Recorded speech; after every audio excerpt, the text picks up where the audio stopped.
markets, headlines, and breaking news 24 hours a day at Bloomberg.com, the Bloomberg Business app, and at Bloomberg Quick Take. This is a Bloomberg Business Flash.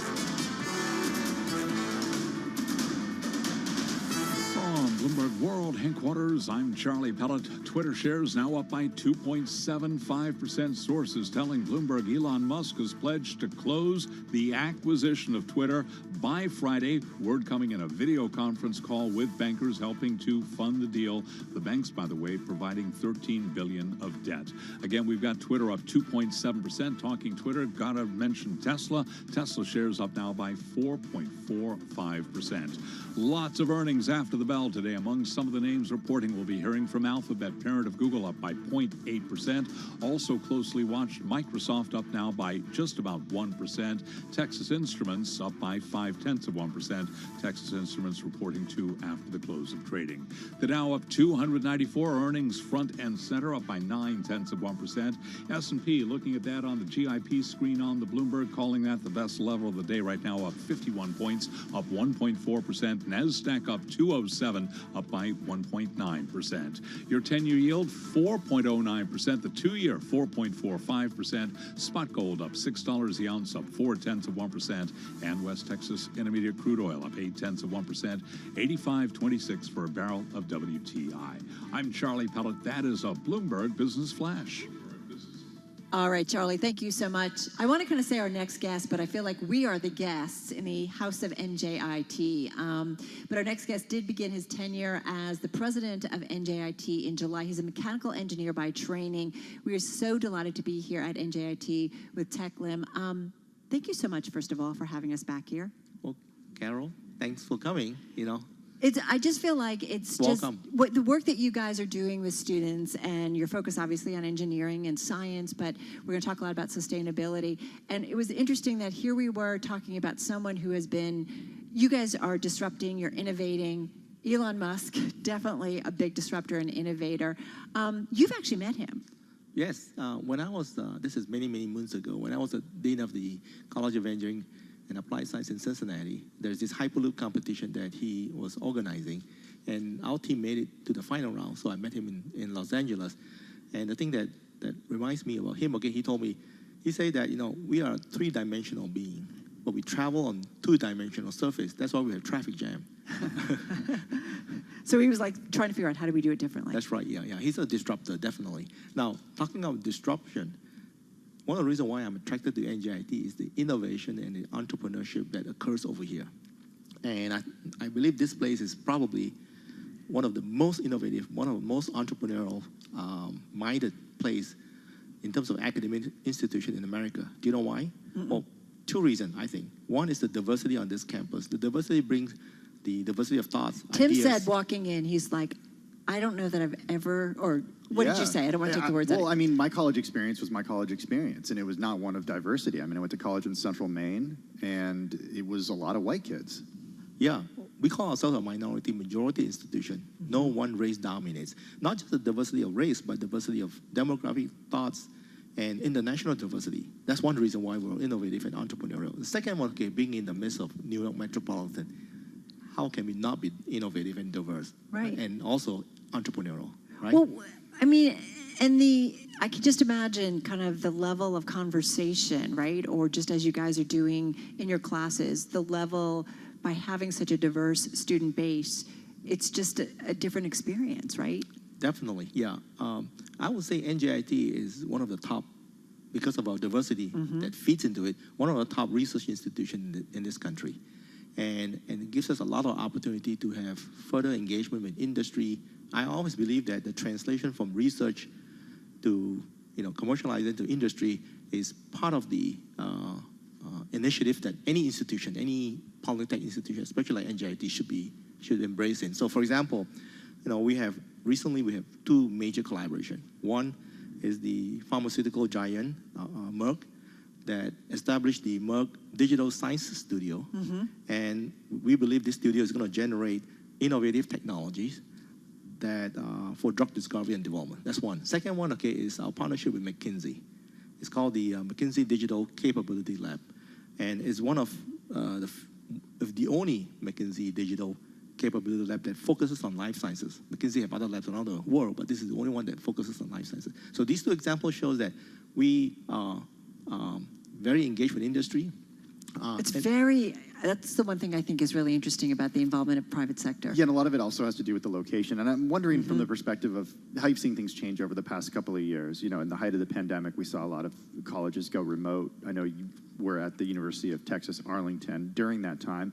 But if you think about that experience and bringing it here and the idea of disrupting education, how do you continue to attract students to pay tuition in an age where many people say, okay, well, I want to learn something, I can go on YouTube and do it. Khan Academy exists. Why should I pay tens of thousands of dollars to go to a school to do it?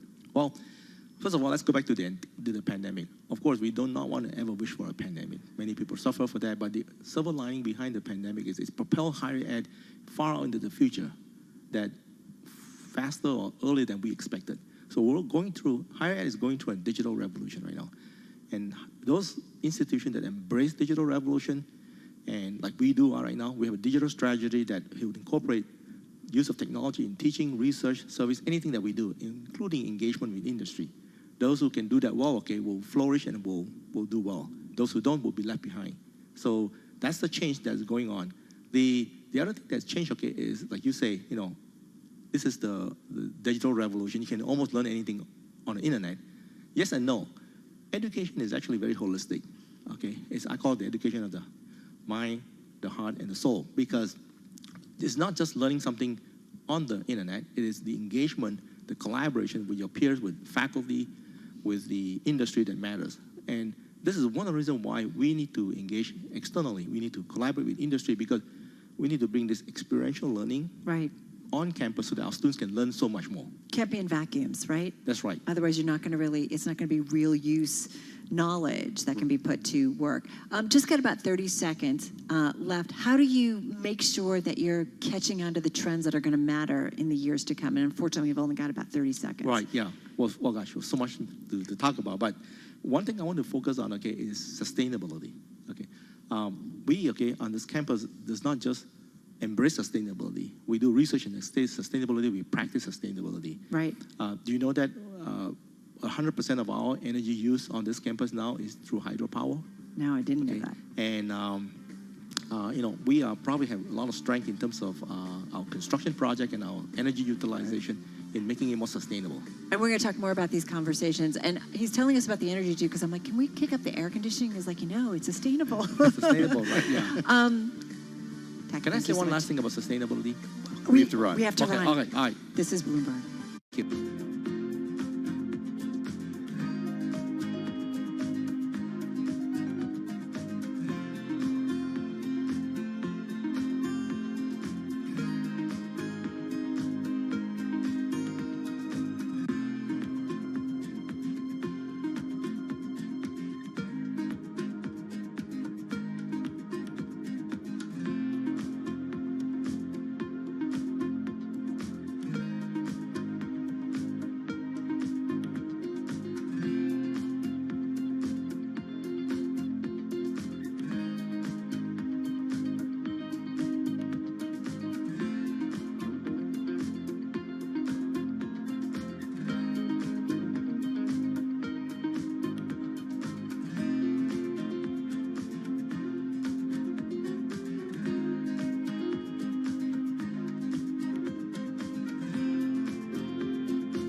Broadcasting live from the Bloomberg Interactive Broker Studio in New York. Bloomberg 1130 to Washington, D.C. Bloomberg 99.1 to Boston. Bloomberg 106.1 to San Francisco. Bloomberg 960 to the country. Sirius XM Channel 119. And around the globe, the Bloomberg Business app and BloombergRadio.com. This is Bloomberg Business Week. Yes, indeed. Bloomberg Business Week. We are live at NJIT. And coming up, we're going to talk about how you can all be better prepared for natural disasters and pandemics. Because, folks, they've happened and they're going to continue to. Yeah, hoping that they're not Well, going to, but yeah, it's well. like a standard in life, right? Glass at half this full, point. glass half empty. Yeah, exactly. We're going to be speaking with Dr. Michelle Bufadel in just a minute. First up, though, Charlie Pellet, we got less than 90 minutes to the close of trading. What's going on? We got ourselves a rally here, Tim. A lot of earnings front and center today. We have got the S&P now up by 52 points, up 1.4%. And that right now just about the highs of the day. The Dow up 286 now, a gain of 0.9%. NASDAQ also pushing higher, up 212, up 1.9%. Cannot ignore the Russell 2000 index surging now, outperforming, up by 2.54%.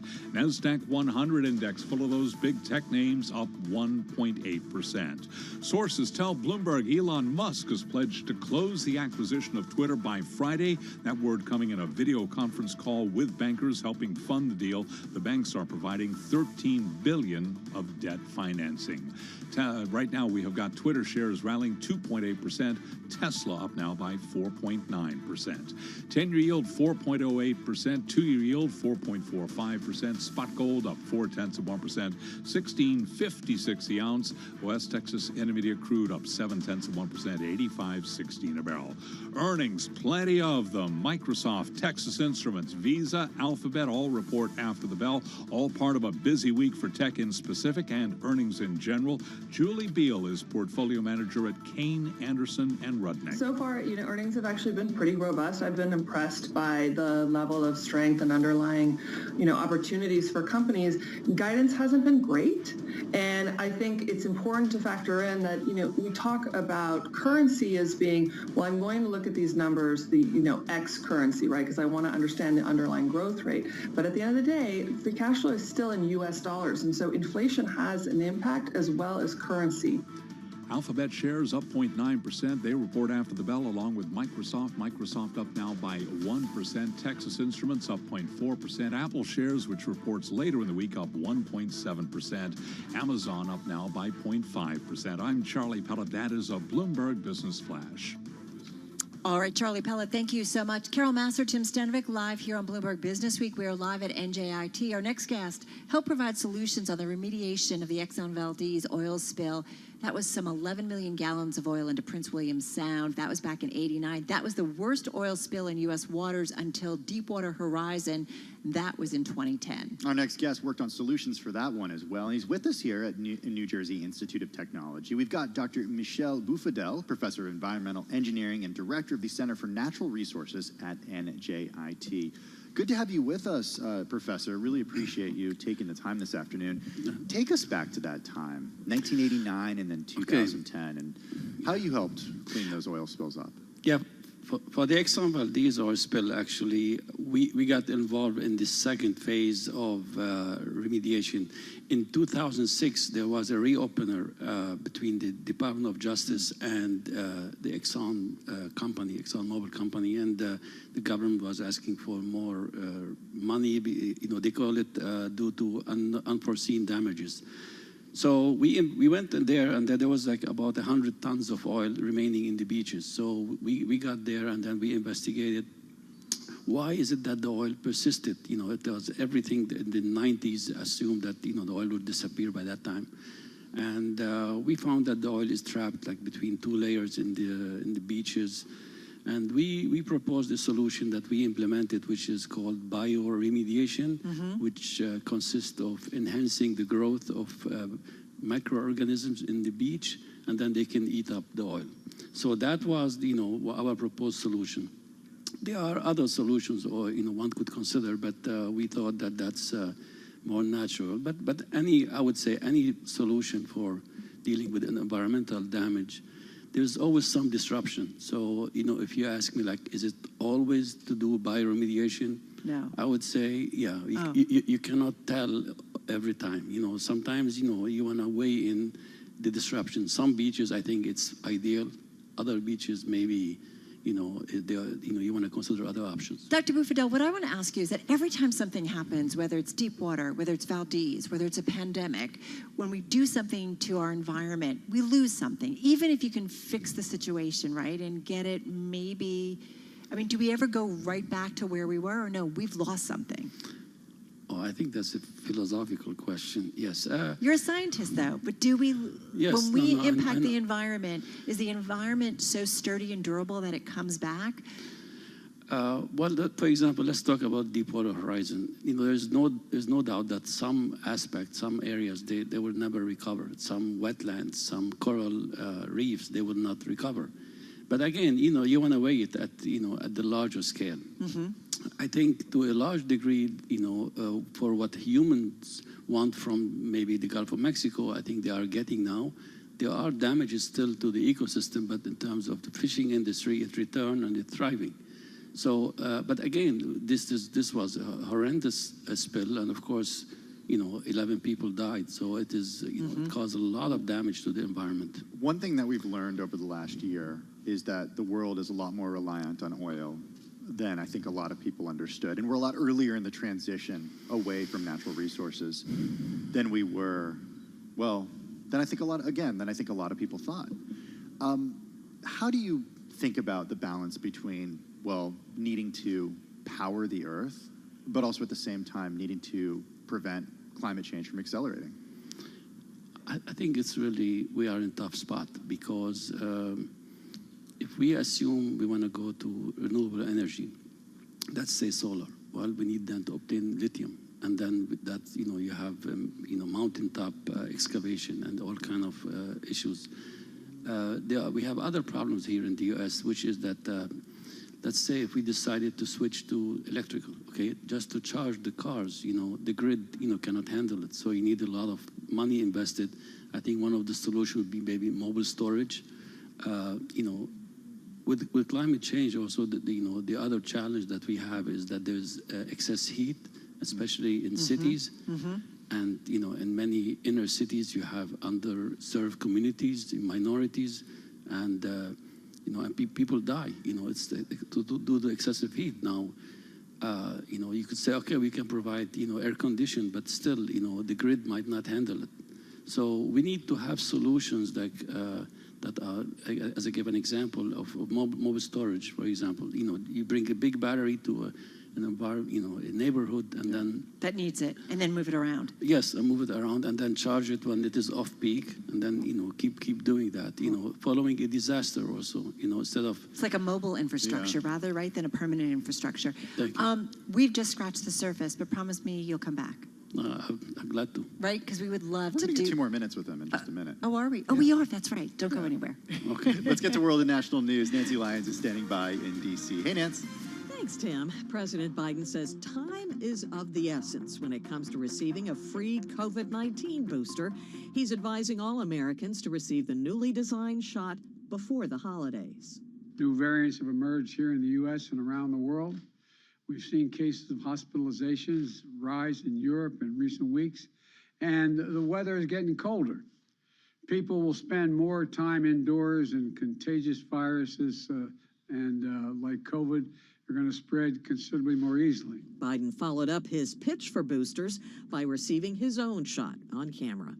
With just 2 weeks to go until the midterm elections, an expert is offering tips on dealing with voter intimidation. Mary McCord is executive director of Georgetown Law School's Institute for Constitutional Advocacy and Protection. At a recent panel hosted by the U.S. Conference of Mayors, McCord said groups like the Proud Boys and 3 Percenters have been targeting ballot drop boxes for surveillance and intimidation. She says election workers have dropped out in key battleground states under the threat of harassment and physical attacks. McCord says local officials should shore up security around polling places and even outside of zones where political speech is limited on Election Day. She says threats are never protected by the First Amendment. In Washington, I'm Nathan Hager, Bloomberg Radio. Pennsylvania Lieutenant Governor John Fetterman will square off with Republican opponent Mehmet Oz tonight in the first and only debate in the race for Pennsylvania's open U.S. Senate seat.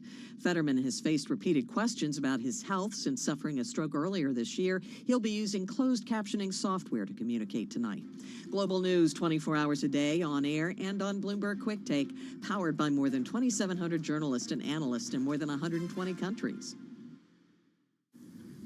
All right, Nancy, thank you so much. Nancy Lyons in our DC newsroom. We're still here with Dr. Michel Boufadel. He's professor of environmental engineering, director of the Center for Natural Resources at NJIT. A million things we want to ask him. We've got 2 minutes. We want to actually ask you about nuclear energy. Is this one of the answers going forward? I'm sorry to laugh, just surprised, because, you know, typically as environmentalists, we've always seen that nuclear energy is a major problem, but at this juncture, I think that it might be the solution. I think we need to have nuclear energy. It needs to be safe. Can it be safe? Well, Truly? I mean, it is always a risk management issue. I mean, do people, we know of major accidents which caused, for example, Germany to, Angela Merkel to move away from nuclear, but then now they have this major crisis there in terms of energy. I think, at this moment, I shouldn't say this at this moment. For the last few years, I'm seeing it that we need to move to nuclear, because whatever. So it's not solar, it's not wind. These are not necessarily the I mean, solutions? like, for example, you hear that about hydrogen. It's essentially that instead of using methane gas, which is greenhouse gas, it kind of causes a warming of the earth. Yeah. Let's use hydrogen. But to get hydrogen, you need energy to break the methane to get the hydrogen. Okay. So, but I feel nuclear, at this moment, it seems, the best solution. 20 seconds, what's your message to people who say, I'm scared because I know about 3 Mile Island, know about Fukushima, and of course what happened in Ukraine?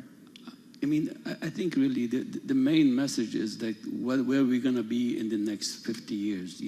Yes, I understand that if it is next to your house, you're going to be worried, and we're all going to be worried, but it has to be collective. It is, we cannot have one solution that works only for one neighborhood. Yeah, or turn off your lights, everybody, right? Yes. And stop No air using so conditioning much for you, energy. I know. There you go. Dr. Boufadel, thank you so much. Really appreciate it. Dr. Michel Boufadel of NJIT. This is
markets, headlines, and breaking news 24 hours a day at Bloomberg.com, the Bloomberg Business app, and at Bloomberg Quick Take. This is a Bloomberg Business Flash.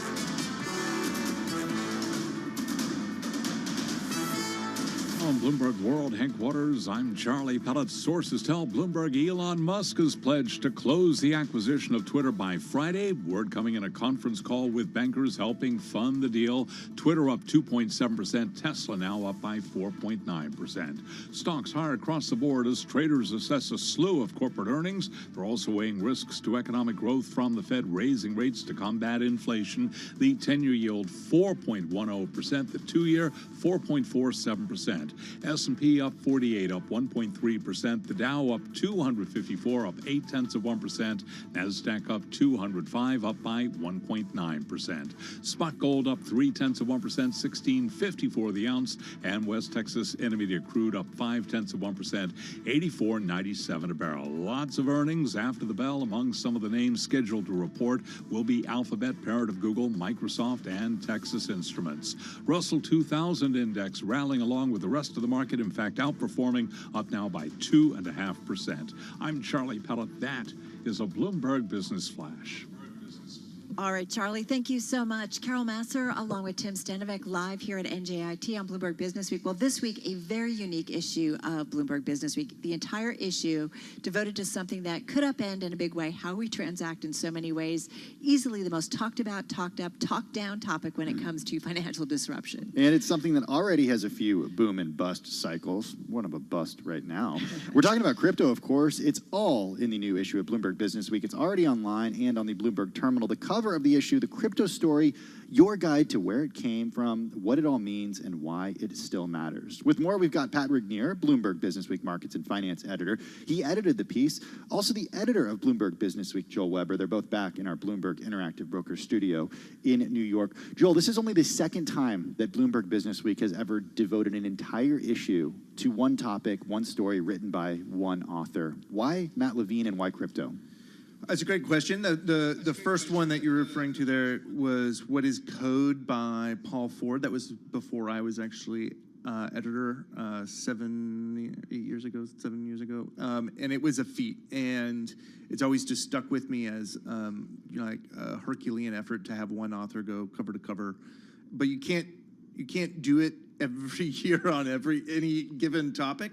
And then, you know, crypto has been just honestly, as a financial journalist, it's been an amazing story for a decade. And then to see what's sort of transpired over the last year, where it has just felt like a lot of air has come out of the balloon. And it just sort of makes you wonder, like, what was this thing that we've lived through for this past decade, and help us make sense of that. And so as I sort of wrestled with this, and we had a very impromptu meeting to kind of figure out on the Business Week front some of the stories that we wanted to spool up. We had a little brainstorm, and the number one thing that I think collectively that group was like, we all want to read it, is like anything Matt Levine wants to say about crypto, we will publish that. And so in one of my emails that I sent on June 17th with the subject line "Crypto for BW?" was to Matt Levine, asking him if he'd like to write 20,000 words, give or take yes. 18,000, and you know, it took him a week to respond, which you know, I could tell maybe I planted the seed and then it festered for a little bit. All right, so Pat, come in on here on this, because it's an incredible story, and I have to say, I've already said to Joel, like, I started reading it, and I'm like, oh, I kind of start to get it after so many conversations, so many different interviews. What Matt writes in terms of how he kicks it all off, it starts to make sense. Crypto, to me. How do you guys, though, work with Matt on this? Because it's a massive project, and it's broken down into parts, but how do you approach something like this? What are the conversations you had back and forth with Matt about it? Well, I mean, first, with something like this, you just ask him what he wants to do. And he's such an accomplished writer that often the wisdom of editing is in knowing when to get out of somebody's way. But then to ask questions and to be a good interlocutor. Staff who think about crypto differently. I'm a crypto skeptic, and it was fun to bounce ideas off him. And I think the achievement of the piece is how demystifying it is. If I try to describe it to people, I say this is a tool for thinking about this thing that's kind of captured so much of our attention, and it could take you in a lot of different directions. I think one thing that a lot of people feel about crypto is, let's say, for example, you're a crypto skeptic. You'll say, I'm skeptical of this, but I'm not sure I understand it well enough because it's sort of obfuscated in so many layers of detail. He'll break that down for you, and he'll show it to you, and you'll be able to think about it with an open mind. It might change your mind, but it also might actually take you to thinking about it in new ways. I think if you are a crypto fan, he might surprise you in like what he focuses on and what he doesn't. A lot of sort of the most important talking points of people who like crypto, you won't see much in this story. And then he's kind of drilling down into some of the financial market details of crypto and some of the surprising places that crypto went just in the past couple of years. And you may see new interesting opportunities in that, or new places that crypto can go. Hey, Joel, can you talk a little bit about the presentation of this piece? It's in the magazine, so it's in traditional magazine format, but it's completely, I don't want to say completely different experience if you read it online. Can you just talk from an editorial perspective how you sort of make something unique online, but also you can digest it in a traditional format? So the staff, several members have been around long enough that they worked on that code issue that I mentioned by Paul Ford. And so there were learnings from, sort of how this is, and how ambitious we can be with this. And, the dirty little secret is that we built it really for web first because we wanted this presentation to be something that was just organic and in its kind of native form for the internet. And so we did that first and foremost. And then we basically have reverse engineered it from there into print. And it's almost going to be a one-to-one kind of transmission where we take everything that we've already done online and bring it into the magazine. And I think there's some little, bells and whistles that obviously aren't going to translate to print. But I think what we really tried to accomplish here was something that was timeless and felt like, if you really only read one crypto story ever, and I think what's interesting about crypto, and it's very different than code, was that code is this invisible thing around you, and it is the architecture on which our modern world's built. And then crypto is not like that. Like, you have people who believe and then people who don't believe. So it's this really divisive topic. But I think we've really tried to create something here where people on either side of that equation have something that they can read and understand. Like Pat said there, I think we tried to go out here and reach the widest possible audience with that. So we'll do that in print, and it'll be something that I think you will look back on this for years and be like, wow, there's like a little timestamp of what happened in 2022 when Bloomberg and Business Week said something big about this. And all we ask of you is to spend 40,000 words reading it. And also, I think, you say that, Joel, and it's funny because I think also it can serve as a reference for people the way it's organized. Hey, Pat, we just have 30 seconds left, but give us what you think Matt Levine's big takeaway is. I mean, obviously, I want people to read this, but what is the conclusion that he came to? I think one thing is that he really focuses on how crypto is finance and some of the ways that it's very much like traditional finance, and that it's both repeating a lot of the mistakes of traditional finance, and it teaches you about finance. Another way of putting this is you could have made this story, what is finance? You will learn a lot about markets by reading about this. Man, this whole issue of trust. It's I just love really it. So good. wait, Pat, are you still a skeptic? 10 seconds. Yeah. It took 10 seconds to answer that. I sure am, but I think right. I don't think everybody's going to read it that way. All right, Joel Weber, Pat Regnier, check it out, folks. It's online, incredible. It's the whole issue of Business Week.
You're listening to Bloomberg Business Week with Carol Massar and Bloomberg Quick Takes Tim Stenovic on Bloomberg Radio. And a very good afternoon, everyone. Carol Massar along with Tim Stenovic. What's your name? Tim Stenovic. Okay, Tim Yeah. Stenovic. We've only worked together for 2 years, so Stenovic. it's okay. Yeah, it's just one of those days. We are live at New Jersey Institute of Technology. We are streaming on YouTube. We are on Bloomberg Quick Take and, of course, on Bloomberg Radio, and having some great conversations when it comes to the environment, sustainability, engineering. So much going on here at NJIT. And one thing we wanted to get into is what is called brownfields, because there's an estimated more than 450,000 brownfields in the United States. The EPA estimating that cleaning it up, reinvesting in these properties increases local tax bases. We're talking about it brings about job growth. It also utilizes existing infrastructure. It does a lot to the economy. We've got a guest with us who has a front row environments. seat to all of this happening with the environment and the economy. Dr. Colette Santasiri, Executive Director of the New Jersey Brownfields Assistance Center. It helps the private and public sectors to reclaim and redevelop brownfield sites. An estimated 10,000 such sites here in New Jersey alone. Dr. Santasiri, good to have you with us. First of all, Carol, you were saying that you were asking the newsroom if people knew what a brownfield was. So many people did not know One that. of our producers did. Sarah did. Sarah lives So she knew. explain, Dr. Santasiri, what it is. So thank you so much for having me here. I really appreciate it. I just wanted to mention that in addition to the New Jersey Brownfields Assistance Center that we have at NJIT, we also have the New Jersey Institute of Technology's Technical Assistance to Brownfields Communities Program, which is an EPA-funded program. And we provide technical assistance beyond New Jersey to many different states and territories in the country. So going back to your question, when we talk about brownfields, it's always good to start with the definition because most people don't know what they are. So the EPA, the Federal Environmental Protection Agency, defines a brownfield as real property, the redevelopment, expansion, or reuse of which may be complicated by the presence of or the potential presence of a contaminant, a pollutant, or a hazardous substance. And each state has their own definition, which is very similar to the federal definition, but it varies from state to state. So when you think about brownfields are those old mills and the closed factories and the junkyards and the dumps, the relics of our industrial legacy. But they're also the closed gas stations, the closed dry cleaners, and other commercial properties are considered brownfields if they, based on their past use, are contaminated or perceived to be contaminated. Dry cleaners. I know. That's Well, really because interesting. think about the amount of chemicals, right? And stuff that's left over, I guess. What's the difference between brownfields and Superfund sites? Okay, I'm glad you asked that because we get asked that a lot. Superfund sites are heavily contaminated properties. There is regulations for Superfund sites versus regulations for brownfield sites. There's funding for just Superfund sites. There's funding just for brownfield sites. So they're two different programs on the federal level.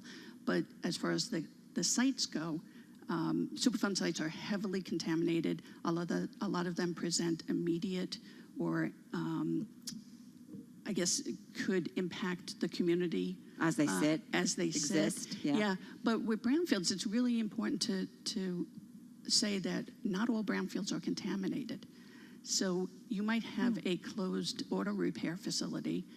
What does that mean? So, a gas station where they fixed cars, it's closed, it's abandoned. Based on past use, you would think there's contamination there. But once soil has been sampled and analyzed, the groundwater has been looked at, the building materials are looked at, there may be no contamination at all. But it is still a brownfield site because there's that perception of contamination. Right. So brownfields are really about pieces of property that have sat for years and sometimes decades without any development interest because, again, they're either contaminated or there's that perception of contamination. Let's talk about remediation here, because perception is certainly important. I brought this up a few weeks ago, Carol. There's an area where I live in Brooklyn. It's a gas station. It's like the only one in the neighborhood. It's for sale. And it's for sale for close to $20 million, which is crazy to me. And I'm thinking to myself, okay, obviously like some hotel or like huge apartment building is going to go up here. But in order to actually develop, if it's sold, what does that gas station property have to do, or what do developers have to do in order to make it so, okay, people can live here, people can be here? first they have to determine if there's contamination. So the soil is going to be sampled, groundwater underneath the property is going to be sampled, building materials are going to be sampled. If there is contamination, then that contamination has to be dealt with. It has to be remediated. There's all different ways to remediate contamination, and it really depends on the type of contamination. Some contaminated soil can just be scooped up and hauled away, and there's no more contamination. Some contaminants are allowed to stay on property as long as you cap them, like with a parking lot. The remediation really depends on the type of contamination, the extent of the contamination, but also what the end use is going to be.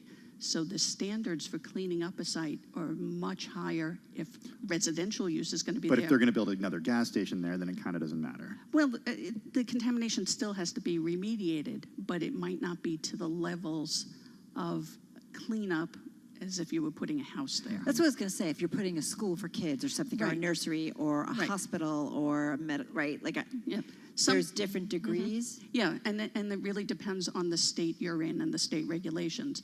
But just in general, if you have a property where there's soil contamination and that contamination is not running off-site, it's not going into the groundwater, the remediation may be leaving that contamination and just capping that site, and you put a warehouse there. So the contamination, people are not coming into contact with that contamination because there is a cap. A warehouse end use is very different than a residential end use. Right. More than likely, that contamination has to be removed. And again, it depends state by state what the regulations are and the type of contamination. Like, it's interesting that we're talking about this. This is obviously your world, right? And you're very entrenched in it, and this is across the country. What is it about what you're doing that might surprise our audience? And I think they're an investment audience. They're a smart audience. They understand things that are going on. First of all, I'm just kind of floored that there's so much property that's just sitting, dormant, it sounds like. But what would surprise people about what you are doing and the work you're doing? So the work that we do at NJIT, we're a team of professionals. We're environmental planners, environmental scientists, social scientists, civil engineers. And our primary role in these brownfields programs that we have are to help communities overcome the challenges that brownfields are posing to those communities. So some of those challenges are, if there's a brownfield in a community that has been sitting there for years and decades, that really poses negative impacts on the community. It gives it a bad appearance. Yeah. People who live there are looking at that site and wondering what's going on. Is there contamination? Is it harming me? A lot of these communities don't have the in-house expertise or resources or knowledge on how to deal with these sites, from identifying brownfield sites to getting them cleaned up to redeveloping them. And so that's what our team does here at NJIT. So you guys also help them finance it or pay for it, or how does that work? Okay, so we don't give out money, right? But the U.S. EPA gives out a lot of money to do this. States also have funds for this type of work. So what we do is we work with communities and help them. We identify different funding sources for them, and then we help them through the application process to get that funding. And then once they get that funding, we show them how to use it. So before we let you go, I'm wondering if environmental standards right now have come to a point where there won't be brownfields when, a dry cleaner is built in this day and age and removed 30 years from now. Great question. That's a great question. A lot of the brownfield sites we have, as I mentioned, are legacy, industrial legacy. So a lot of those sites are going away. Our regulations are really strict on how we handle hazardous waste, how we handle chemicals on site. So that has helped get rid of a lot of brownfield sites. But things happen. Underground storage tanks leak. We spill on site. We might, an industrial facility might be using some kind of hazardous waste, and it gets spilled. And now we have contamination. But for the most part, our laws and regulations have been really strict and have helped to not only prevent future brownfield sites, but get the brownfield sites that we have cleaned up. Dr. Santacieri, thank you so much. Really enlightening. Dr. Colette Santacieri, Executive Director of the New Jersey Brownfields Assistance Center, joining us here at NJIT. Let's get to world and national news. For that, we turn to Nancy Lyons in Washington, D.C. Hey, Nance. Thanks, Tim. U.S. consumer confidence fell to a 3-month low in October. Bloomberg's Irv Chapman has more on the monthly survey by the Conference Board. The dip is largely due to inflation, Chief Economist Dana Peterson said in a Bloomberg interview, plus the growing feeling that jobs are less easy to get. Consumers are not feeling that great. They're starting to pull back on spending, especially spending on goods, and consumers think that a recession is around the corner for them. Holiday spending could take a hit, Peterson said. Still, consumers have spending plans for cars, homes, and major appliances. In Washington, Irv Chapman, Bloomberg Radio. The White House calls a Russian appeals court's decision to send WNBA star Brittany Griner to a penal colony a sham judicial proceeding. It's again demanding her release. Elizabeth Rood is chargé d'affaires at the U.S. Embassy in Moscow. Nothing in the previous sentence, nothing in the result of today's appeal changes the fact that the United States government considers Ms. Griner to be wrongfully detained. Rood says by denying Griner's appeal of a 9-year sentence on drug smuggling charges, she'll now be sent to serve her term elsewhere. Griner was arrested in February and convicted in August over cannabis oil found in her luggage. President Biden is urging Americans to take advantage of the free COVID-19 booster shots now available. He says it's designed to treat various strains of the virus, including the Omicron strain. Former Defense Secretary Ashton Carter has died. He was 68. His family says he died last night in Boston after a heart attack. He served as the nation's defense secretary under President Obama. Global news 24 hours a day, on air and on Bloomberg Quick Take. I'm Nancy Lyons. All right, Nancy Lyons, thank you so much. Nancy Lyons in our 99.1 newsroom in Washington, D.C. Carol Massar along with Tim Stenovec. We're live at NJIT here on Bloomberg Business Week. And get a story that's interesting when we talk about infrastructure, investing, and spending, because BlackRock raising a ton of money to do just that. Yeah, the firm has raised $4.5 billion to invest in infrastructure assets that it believes will benefit from a global shift to low-carbon energy. The firm, Carol, targeting as much as $7.5 billion for its new infrastructure fund overall. BlackRock's head of diversified infrastructure, Mark Florian, said in an interview, having reached a first close of $4.5 billion, the fund will begin investing. Yeah, public and private pension funds, sovereign wealth funds, ultra-high net worth individuals, and insurance companies have put money into the fund. BlackRock's saying this in a statement. And so, listen, this is one of the big investment areas of our time, and we talk about kind of the shift that we're seeing, certainly, when it comes to energy. Certainly is some of the conversations we're having here at NJIT. Like, it makes sense. This is where a lot of money is going. It is, but it's also looking for returns because investors That's like true. the regular cash flows and relatively robust, those old things, right? Yeah. Returns. Yeah. Robust performance of utilities and other infrastructure assets when it comes to recessions. They have remained keen even as the outlook for alternative assets like private equity darkens amid rising rates and the threat of a recession. What's wild is BlackRock's third and most recent infrastructure fund raised about $5.1 billion. That was back in 2020. But in general, there's so much money going into this space. The amount of investor cash targeting the sector is forecast to grow to $1.87 trillion by 2026. So just in about 4 years, from $864 billion at the end of last year. That's according to data provider Preqin. So, you know, when we talk about, first of all, ESG investing, but we talk about infrastructure investing, as we see that shift to more alternative energy alternatives and different ideas, I mean, the money is going into those areas. And It is in those areas. But remember, BlackRock is among the world's largest investors in the energy industry. They've got stakes in publicly traded companies like ExxonMobil and ConocoPhillips. So that's an Kind of important the thing to old keep in guard, mind. right? Yeah. Yeah, but they're shifting too. They are. So a lot going on. All right, you're listening and watching Bloomberg Business. Hello traders, how are you today? Hope you're doing well. I need to place order to sell our position on Bitcoin. The price I'm looking to sell 20,138. Okay, I'm placing an order and I'm going to sell at 20,138.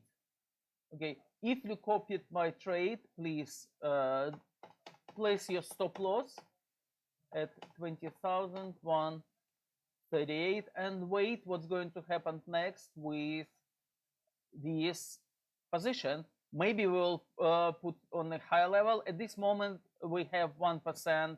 If it will close, we will be in 1% in profit. That means 1,000 pounds in profit. Okay, guys, stay safe. I'll speak to you later.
hits, headlines, and breaking news 24 hours a day at Bloomberg.com, the Bloomberg Business app, and at Bloomberg Quick Take. This is a Bloomberg Business Flash.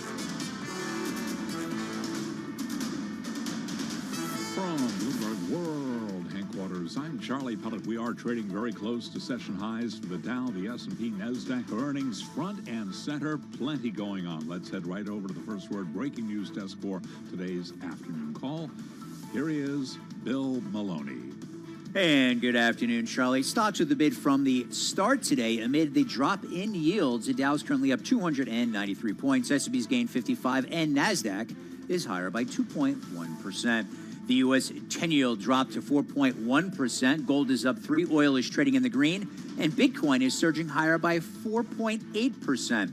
Among the main 11 S&P sectors, only energy was in the red. And leaders to the upside in the Dow, Nike and American Express, while Travelers fell 2% and led to the downside. After earnings, GM and Coca-Cola gained, while losses for GE and UPS. And in other news, Amazon to offer Venmo as a payment option. PayPal shares surged on that news. In deal news, Elon Musk told debt bankers he plans to close the Twitter deal on Friday. And wrapping things up, Microsoft and Google report after the bell. Live from the First Breaking News Desk, I'm Bill Maloney. Charlie? All right, we thank you very much, Bill Maloney. And to hear live breaking news over your terminal, type SQUA on your Bloomberg terminal. I'm Charlie Pelleton. That is a Bloomberg Business Flash. All right, Charlie, thank you so much. Well, STV is an engineering firm. It's been around for 100 years and counting. First set up shop in New York City in the Architects Building at 101 Park Avenue. I love the history of an institution.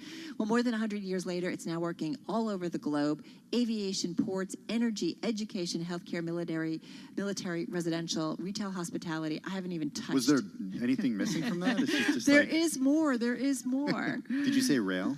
I didn't. Okay, Thank you. rail as well. Thank you. We've got Kimber Heilig here, President of Buildings and Facilities Division at STV, also a member of the company's executive leadership team, an architect who got a Master's of Science in Management from NJIT, which we're broadcasting from today. She's a lead accredited professional joining us here at the New Jersey Institute of Technology. How are you? Very well. Thank you so much for having me here today. Thanks This for is joining great. us. Yeah. I want to talk a little bit about what it means to design from the ground up something sustainable, specifically when it comes to schools. I mean, we think about it in the conversation of flooding. I think when we're near the coast and we're worried about sea level rise. But how do you think about it?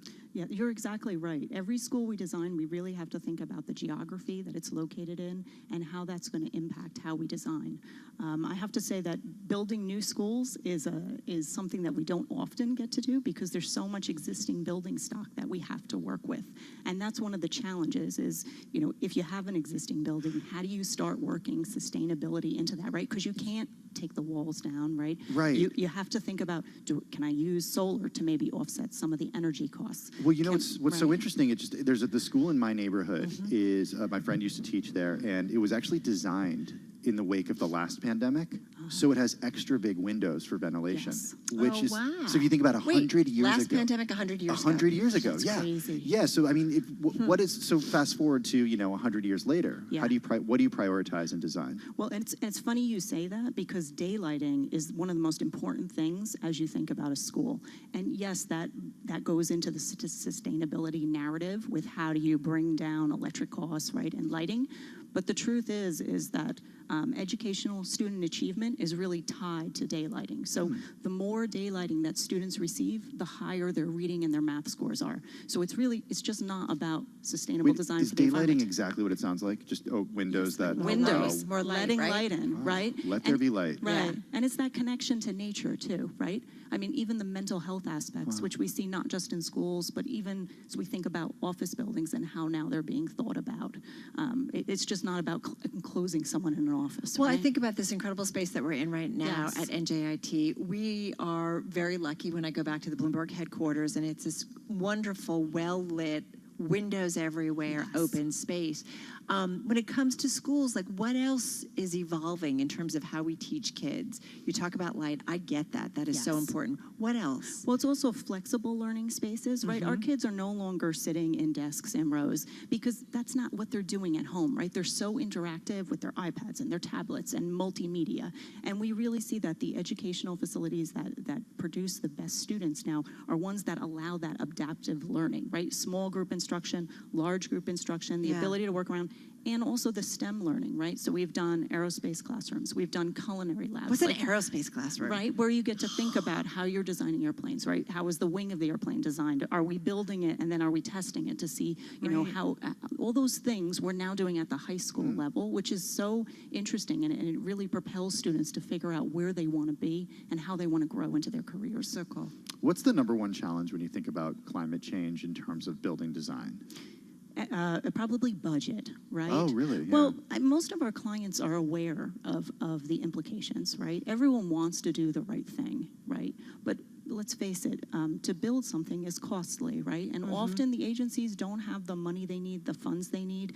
So you have to make those really hard value decisions, right? How do I balance the right moves, the right choices for long term with the budget I have? Knowing Why I is it can't still grow that. expensive in terms of being more sustainable and more climate sensitive? Well, some of it is the technology that's out there, but you know, some things you can do that are economical and easy to do, like daylighting, right? But obviously, glazing sometimes costs more than brick, right? So you have to balance those challenges. But buildings are 36% globally of the energy that gets spent, right? So we have to make these right decisions. And a building, what we design today is not built tomorrow, right? It's designed a few years, it's built over the course of a few years, and then it lives a very long time. Can we only have about a minute or so left? But this is a huge turn because we're talking education, but your background also includes reform-focused design in justice facilities. And I'm thinking about what you're saying about daylighting. When we think about reform prisons, if you will, they haven't done a great job in terms of reforming. And so I wonder, like daylight, like how do you think about it if you're building a new one? Are we getting smarter in terms of the actual structure? And forgive me because we got about 40 seconds. I know, but you're absolutely right, and that's exactly what we're doing. And we've been seeing that when occupants come in, if they're exposed to the right environment, including daylight, they calm down quicker. They're able to get into a more normalized fashion. We're able to reform them faster if they feel like they're giving a normalized environment, and that's really what it's about on correctional facilities. So it actually makes a difference. It makes a huge difference. Well, fascinating. I find architecture. You still love what you're doing? I love what I do. It's so great, and it's like, especially right now. I feel like we're at a time coming off the pandemic where people are really rethinking home space, workspace in a big way, and I feel like we're going to see the fruits of those efforts over the next couple of years. Kim, thank you so much. Thank you. Kimber Heilig. She's president of Buildings and Facilities Division at STV onsite here at NJIT.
Broadcasting live from the Bloomberg Interactive Broker Studio in New York. Bloomberg 1130 to Washington, D.C. Bloomberg 99.1 to Boston. Bloomberg 106.1 to San Francisco. Bloomberg 960 to the country. Sirius XM Channel 119. And around the globe, the Bloomberg Business app and BloombergRadio.com.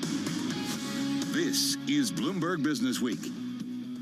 All right, you are listening and watching Bloomberg Business Week on this Tuesday live from NJIT. We're going to get back to some conversations here in just a moment. In fact, we've got a special roundtable coming up for the last hour. In the meantime, our Ed Ludlow is going to join us in just a moment. Yeah, we're looking forward to that. First, though, Charlie Pellet, we got less than a half hour to go, and we're seeing this rally continue. Indeed. In fact, Tim, highs of the day. You run the GIP screen on the S&P 500. Very clear. We are at the best level of the session. 28 minutes to go ahead of the closing bell. With the Dow, the S&P, and NASDAQ all pushing higher.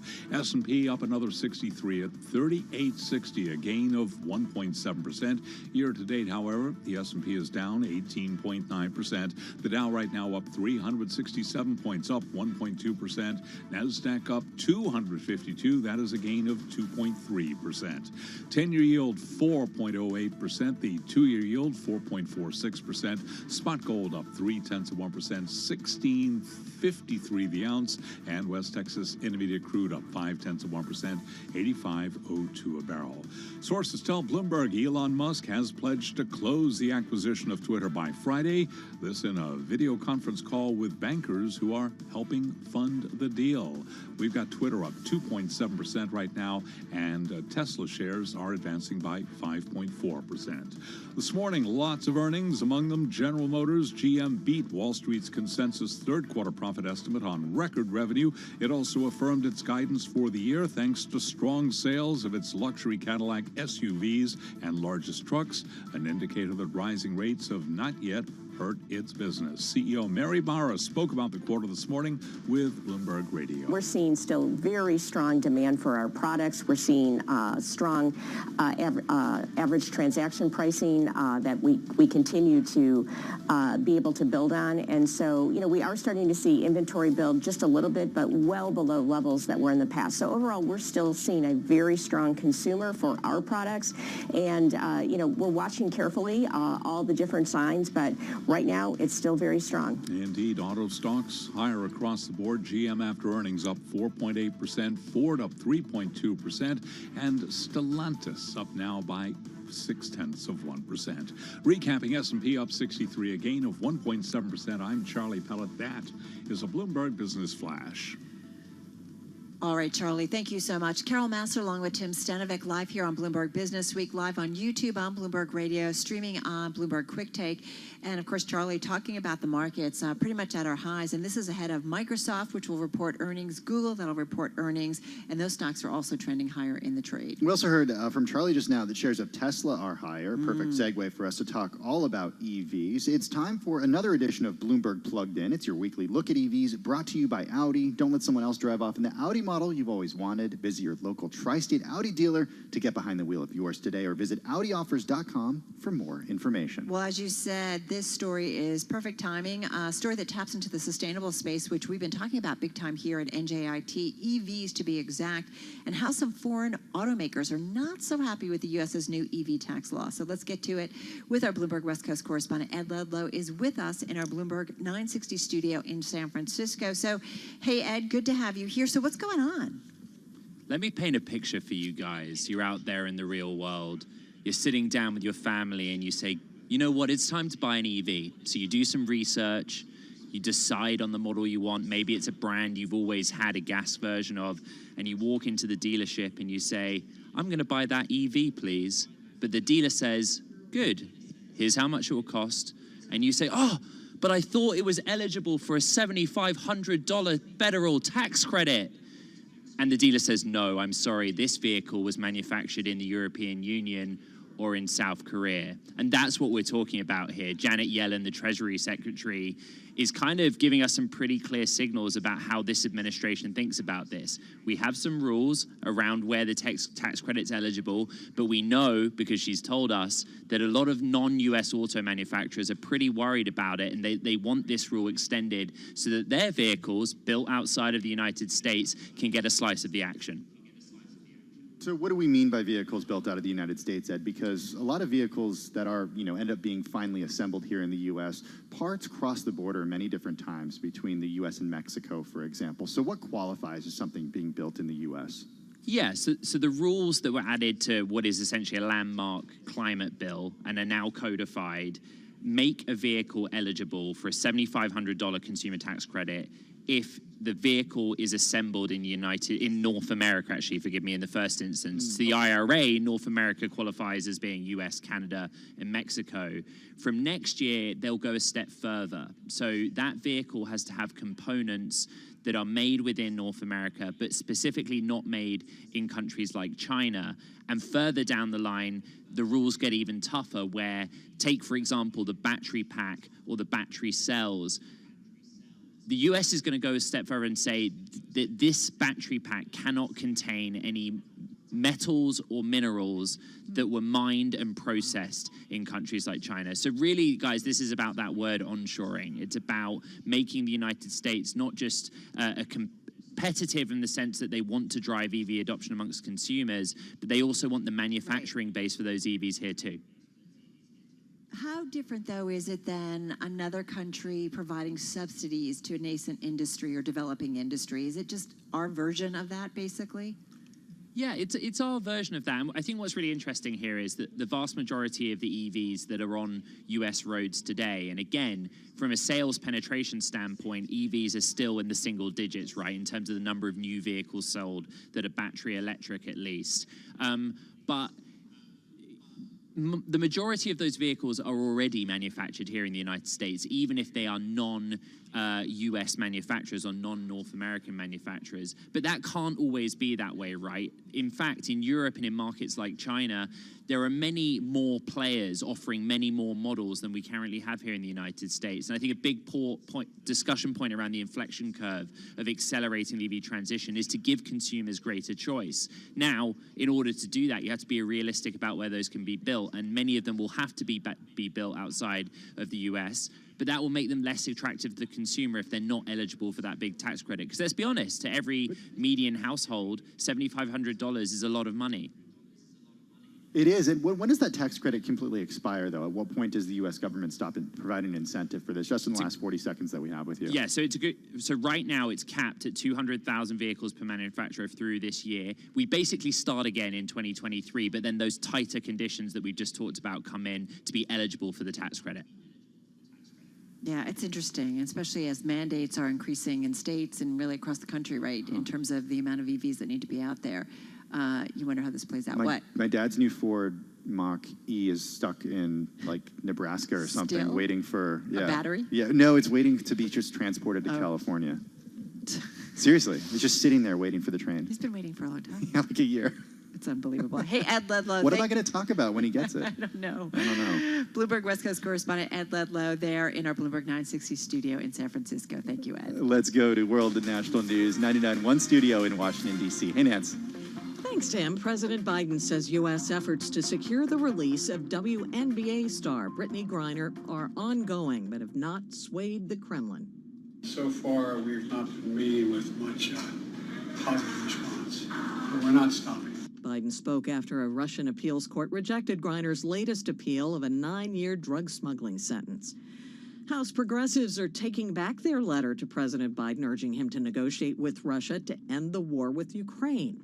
The letter had been signed by some 30 Democrats. Progressive Caucus Chair Congresswoman Pramila Jayapal says the letter was drafted months ago and was sent by staffers without proper vetting. Jayapal says she has accepted responsibility for the letter's release since she is the head of the caucus.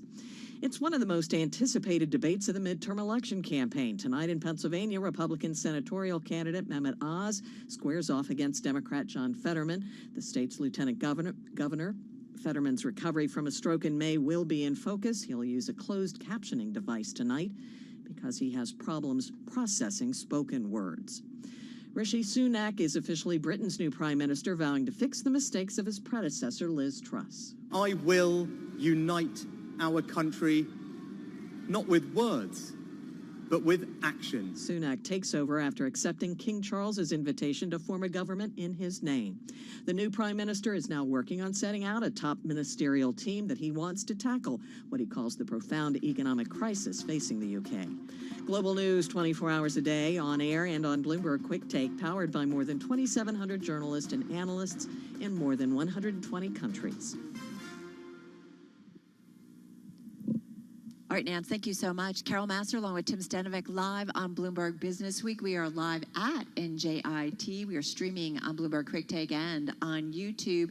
And wanted to get to a story. We're just talking about EVs with our own Ed Ludlow, and General Motors coming out with their results and giving us some insight into how they're doing when it comes to all things vehicles as well as EVs. Yeah, the company beat Wall Street's consensus third quarter profit estimate on record revenue. It also affirmed its guidance for the year thanks to strong sales of its luxury Cadillac SUVs and largest trucks. So despite high gas prices, Carol, consumers still going after those bigger vehicles. The quarterly results show that auto profits are resilient even as the economy weakens, interest rates climb, and inflation remains high. Yeah, improved availability of semiconductors and other components help boost sales of its highest margin vehicles in the United States, especially large pickups and SUVs, which is interesting against the backdrop of, yes, those gasoline prices have come down from some of their recent peaks, but they're still pretty high. GM also saw higher profits in China, which is an important market certainly for them, but it's also interesting because you do wonder with what we got out of President Xi really solidifying his power and really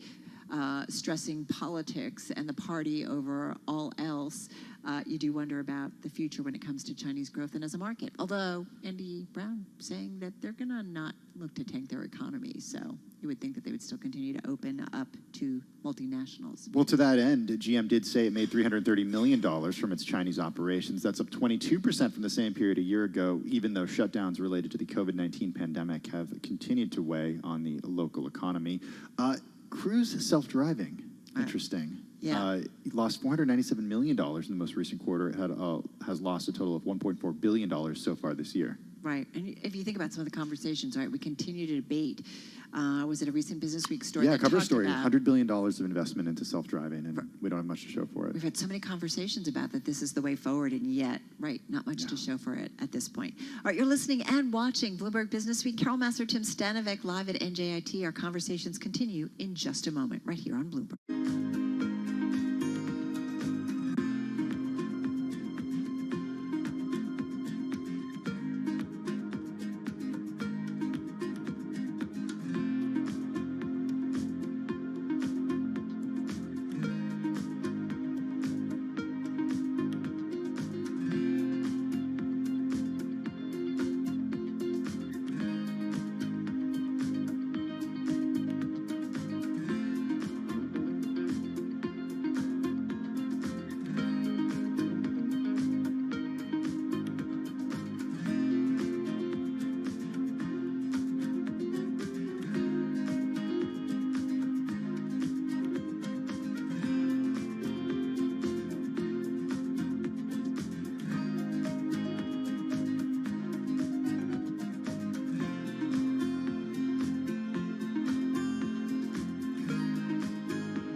updates, headlines, and breaking news 24 hours a day at Bloomberg.com, the Bloomberg Business app, and at Bloomberg Quick Take. This is a Bloomberg Business Flash.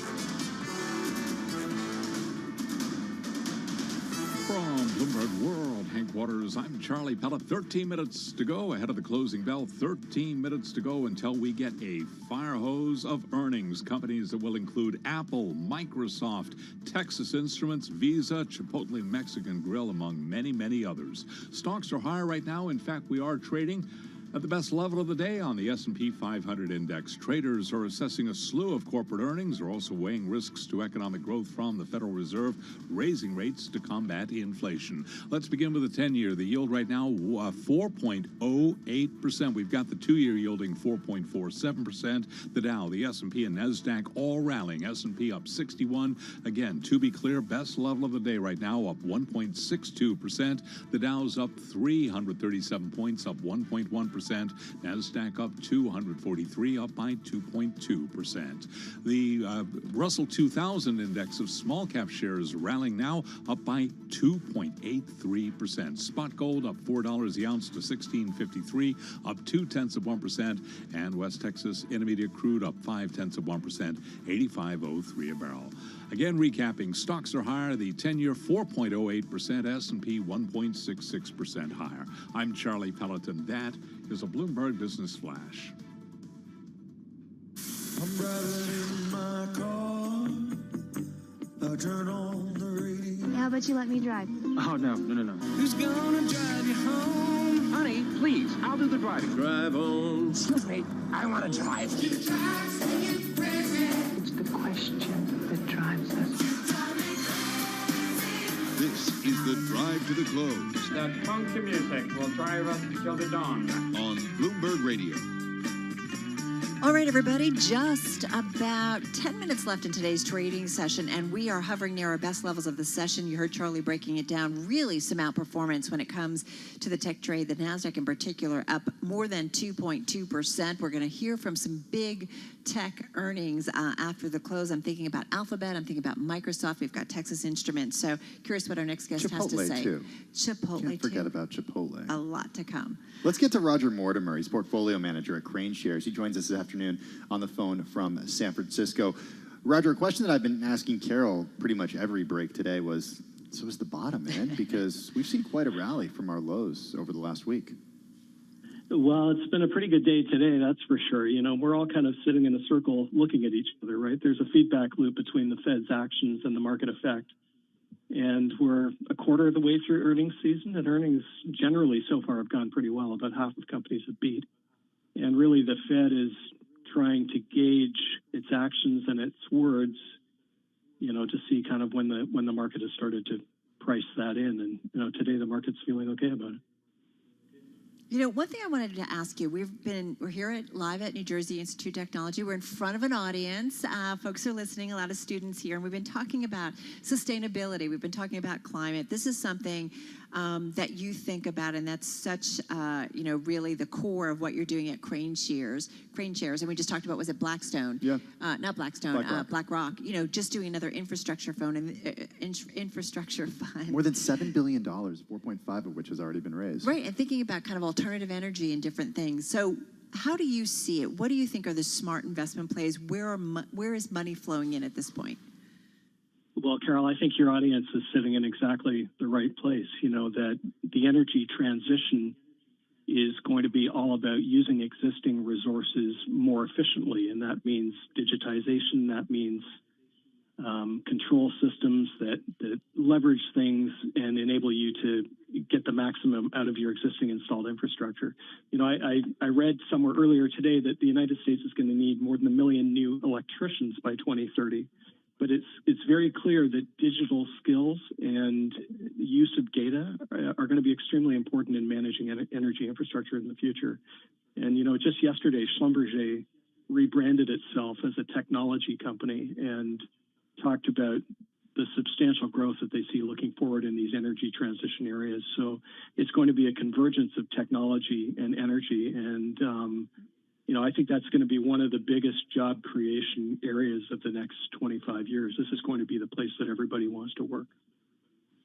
Well, that's what I was going to ask you is what's the time horizon here? And Roger, when we spoke just a couple months ago, I mentioned that, we talked a little bit about how this year has shown us that we are a lot further at the beginning, I guess, or further away from having that energy transition be complete here. So you say 25 years. What does it look like 25 years from now? What are the companies that are owning the space?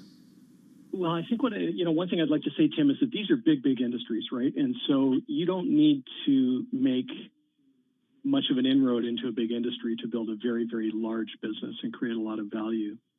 The first LNG cargo in the world was shipped in 1959, and now that's 25% of global energy, natural gas. And so hydrogen may be the new area that looks like natural gas, but it took natural gas 50 years to get to 25% of the global infrastructure.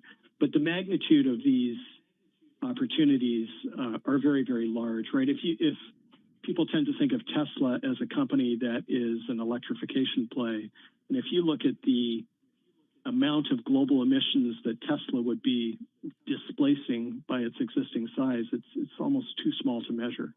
So the opportunities in these areas tend to be in big, heavy iron, the utility industries. We like a company called AES, which is a U.S. utility that is getting greener all the time. It has a very big renewable pipeline.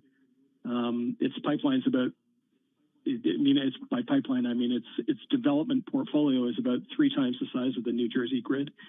And everything that they build is green, and they are closing coal-fired and gas-fired generating assets at the same time. And, what we know about investors is that there is a growing number of green investors, and that green companies trade at higher valuations. They have a lower cost of capital, and they're often more profitable than dirty companies. And so our focus is on identifying those companies that are transitioning from dirty to clean, and their valuation expands. And so what's really interesting about that is that the social objective of reducing emissions and the financial objective of growing value are aligned, and that's extremely unusual. So we think that companies like AES, a company like Quanta Services, the ticker is PWR, they are essentially the picks and shovels of the global utility industry. They build capacity and provide specialty infrastructure solutions for companies in that industry. This is where there's going to be very, very significant growth over the next, over the careers of your audience today. Well, Roger, I want to ask you, and maybe I'll ask the audience. It's really hard. I know you're on radio, can't see this, but show of hands, how many think that nuclear is part of the future? Show of hands. We've got about a third of people who think nuclear is part of the future. Pretty substantial. And we had a great conversation with Dr. Michel Boufadel, professor of civil and environmental engineering here at NJIT, and he talked about how nuclear is really important to the future. Roger, let me ask you, because investment dollars, right, this can make or break in terms of some of the trends to come. How do you think about something like nuclear, which can be such a kind of hot button when it comes to people who like it or people who don't? Well, nuclear is an acquired taste, Carol. It's kind of I'm not sure what the analogy would be. It would be the olives of the food plate. And, some countries are predisposed to embracing nuclear and others are not. And so I think the way that I would look at it is that nuclear will be a viable option in those countries where policymakers want to pursue that, and that Japan had one of the worst nuclear accidents of the modern age, but they are prepared to go back to nuclear because it's one of the only ways that you can add large zero-emission baseload capacity. And in other countries, the people will voice their opinion and reject the use of nuclear, and that ultimately that's going to be kind of a policy decision that gets made in individual countries. But at a macro level, nuclear is going to grow substantially, and it's going to be a big part of the future energy mix. Do you invest that way then? Are you? Or can you, or is there too much focus on policymakers here, Roger? Well, we have investments in companies that are transitional, and we have some investments in the value chain. And so one of the companies that we own in the value chain is related to the nuclear business, and that is a Canadian producer called Cameco that is one of the largest uranium producers in the world and also owns other parts of the value chain. and we see both that commodity going higher and the demand for the services and technologies that this company makes, being in growing demand over the next coming years. I wonder if you have another message for our students who are gathered in front of us here. And you talked about, I think, electricians, and or was it another guest that talked about? No, well, you did. You did. Roger did. But is there another thing that when you think about what you're seeing in the investment space and the interest and where investors want to be, or just how things are developing, what would you say to them? I'd say that addressing climate change is going to be the challenge of this generation, and that what's really interesting is here in the United States, the Inflation Reduction Act is absolutely game-changing in terms of creating economic opportunity in these areas. It provides uncapped incentives, tax credits, that are going to drive huge investment into areas like green hydrogen production. In parts of the country like Texas, which already generates the most wind power, has the largest pipeline network, is the gateway for exporting LNG and ammonia to the rest of the world. These places are going to see tremendous economic boom over the next decade. All right, we're going to leave it on that. Always fun to talk with you and get some insight, and especially because you've got such a very specific investment space. What do you think? I thought you were just going to say plastics, Roger, when Carol asked about the future. I'm just dating myself in this room here. Do you all know the reference? The Graduate. It's a great movie to watch. Oh my gosh. All right, that's okay. All right, our thanks to Roger Mortimer, portfolio manager at Crane Shares, and among its investing strategies includes a climate suite of options, and so great to catch up with him, joining us on the phone from San Francisco. Just got a few minutes left in today's, actually just about 45 seconds, and we're just off our highs of the session, and we've got some big earnings coming our way. This is Bloomberg. Markets, headlines, and breaking news 24 hours a day at Bloomberg.com, the Bloomberg Business app, and at Bloomberg Quick Take. This is a Bloomberg Business Flash. Bloomberg World Headquarters, I'm Charlie Pelleton. Update on Wall Street, the Dow, the S&P, NASDAQ all rallying as we await the latest numbers out of Alphabet, the parent of Google, along with earnings from Microsoft, Texas Instruments, and Visa, among many, many others. Stocks higher as traders assess a slew of corporate earnings and weigh risks to economic growth from the Federal Reserve raising rates to combat inflation. So the S&P at the close up 63 points, a gain of 1.7%. The Dow today up 348, up by 1.1%. NASDAQ up 246, a gain there of 2.2%.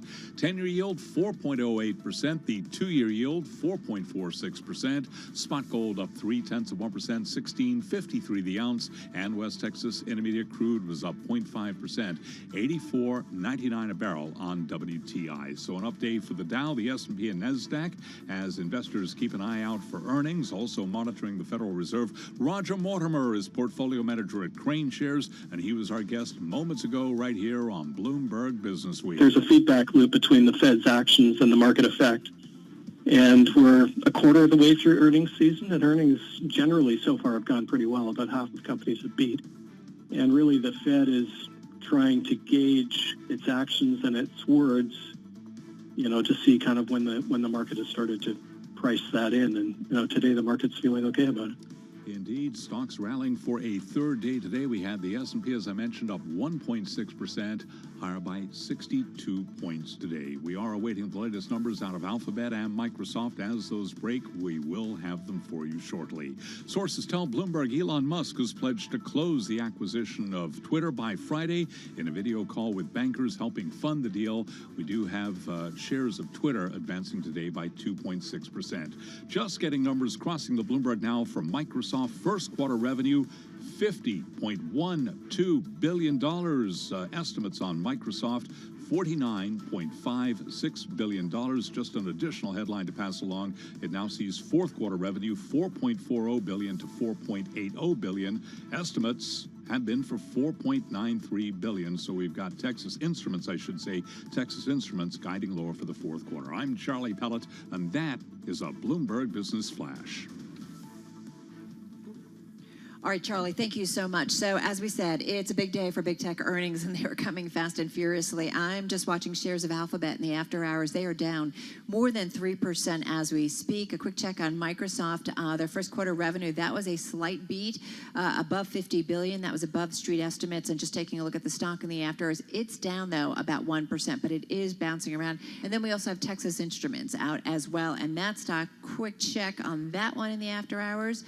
And just taking a look at the trade here as we speak, and it is down about 4.5%, so some disappointment on that one. Yeah, let's get over to John Ehrlichman. He's co-host of Bloomberg Markets on Bloomberg Television. He's here with us, joining us on the phone this afternoon. John, good to have you with us. Let's start with Alphabet. I know you got your eye on all of these companies, but what sticks out to you from Alphabet earnings? Well, the third quarter earnings, Tim, per share coming in at a $1.06. The estimate was $1.25. So we'll have to watch what happens in terms of the market reaction to that. Now, this is a company that obviously on the advertising revenue side, everybody was curious to know what the picture would look like. It looks like the revenue from advertising for Google clocking in at just under $55 billion. And there was an estimate for a number that would be closer to $57 billion. So I think for anyone who was wondering about how the cooling economy would impact the digital ad players, Tim and Carol, not that we necessarily needed a cue here from Alphabet, because Snap certainly set the table with a challenging quarter that they just had. But I think this was always going to be the challenge in a slowing environment. So when you netted out, the revenue story for Alphabet looks light. Stock initially down after that sales miss. We'll go through the components. I mean, the one thing about this business we know, guys, is over the years, they have looked to new areas, including their cloud business. We're looking at those numbers. But this is coming off a quarter where there had been some challenges, the rapid growth of the YouTube business in terms of the actual performance last time round. That was seen as a bit of a disappointment. And it feels like at the end of the day, yes, the cloud revenue seemed to be showing year-over-year growth, but the advertising headwinds that are the reality, I think, for all of these digital ad players, as we still await numbers this week from, the likes of Twitter, and obviously we're looking ahead to Meta. That's the nuts and bolts, I think, of the immediate market reaction to the Alphabet numbers. As you said, stock falling more than 5% in after hours. We're talking about shares of Alphabet. Just we're talking with our John Ehrlichman, Traders, co-host of hello Bloomberg again. As you can see, we closed our position at 21,139, and we're in profit. We made 1% profit. So well done, all of you guys who followed my trades. It's worth it. We made £1,000. So it all depends how much you decided to invest. So stay with me. And if you want to trade, you can copy my trades. If you want to get the strategy, please go to companyeye.co.uk and you can purchase strategy. I also provide live webinar. You can ask any questions you like. It's all on our website. Stay safe, and I'll speak to you later, guys. Point in the after hours today. Revenue for their first quarter beat the average analyst estimates, came in at $50.12 billion, a healthy beat from expectations of $49.56 billion. Some highlights include intelligent cloud revenue coming in above expectations, more personal computing revenue coming in above expectations, and also productivity and business processes revenue coming in above expectations. Commercial cloud revenue coming in at $25.7 billion, beating estimates of $25.66 billion as well. All right, shares of Microsoft, they're down about 1.6% in the after hours. So John Ehrlichman, Microsoft, this is a big one. They were warning us early about concerns about the strength of the U.S. dollar before a lot of other big companies were. So what's your takeaway from Microsoft here? Well, and there is a tie back, Carol and Tim, to the Alphabet story in that the language we're already getting from the CEOs of both Alphabet and Microsoft speaks to the shareholder concerns in a slowing environment. So let's start with Microsoft. First of all, the narrative around this business was always going to be largely tied back to software, largely tied back to cloud. They obviously have a sizable advantage versus some of the other players out there.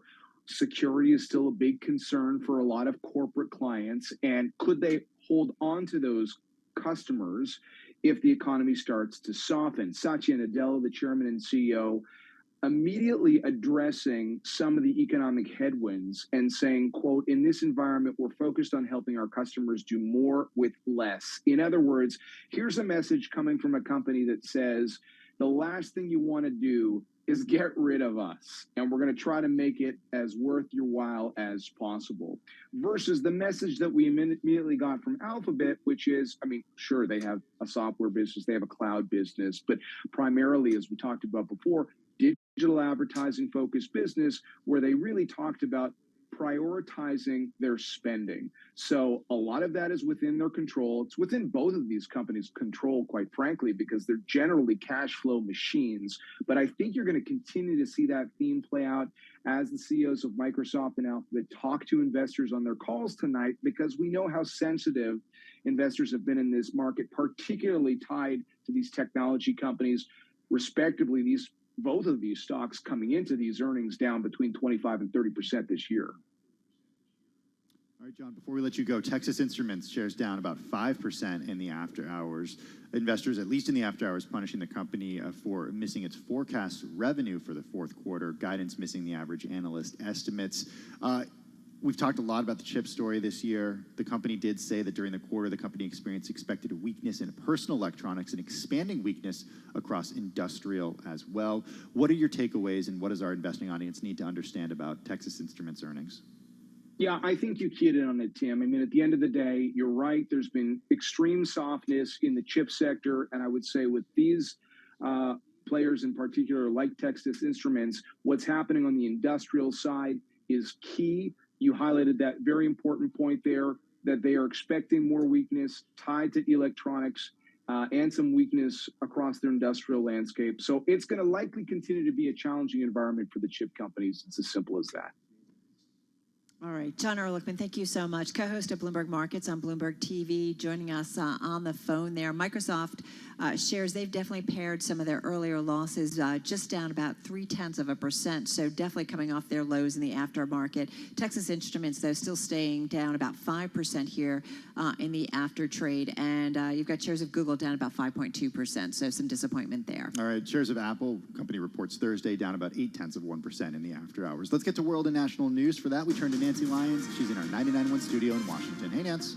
Thanks, Tim. President Biden continues to refute Russia's claim that Ukraine is preparing to use a dirty bomb and blame Russia for it. Biden calls that accusation transparently false. Russia would be making an incredibly serious mistake if we're to use a tactical nuclear weapon. President Biden spoke while receiving the new COVID-19 booster. He wants all Americans to receive the shot by the holidays. So far, about 19 million Americans have received the updated shot, which targets the original virus along with the Omicron variant and its subvariants. Federal officials say they've busted a massive cyber fraud ring that was run by a man from Ukraine. U.S. Attorney Ashley Hoff says Mark Sokolovsky was allegedly selling software that could be used to steal usernames and passwords. Hoff says millions are at risk. The FBI has identified more than 50 million credentials in the data that we have been able to acquire to date. Hoff says Sokolovsky was caught in the Netherlands and will be extradited to the U.S. A Russian court today rejected an appeal by WNBA star Brittany Griner against her 9-year sentence for drug smuggling. The ruling means Griner, a 2-time Olympic gold medalist, will leave pre-trial detention near Moscow and be sent to a penal colony elsewhere in Russia. Fewer Americans feel confident about the economy these days. The Conference Board's Consumer Confidence Index fell 5 points in October after rising for 2 straight months. The board's Lynn Franco says the concerns were driven by inflation worries. Global news 24 hours a day, on air and on Bloomberg Quick Take, powered by more than 2,700 journalists and analysts in more than 120 countries. I'm Nancy Lyons.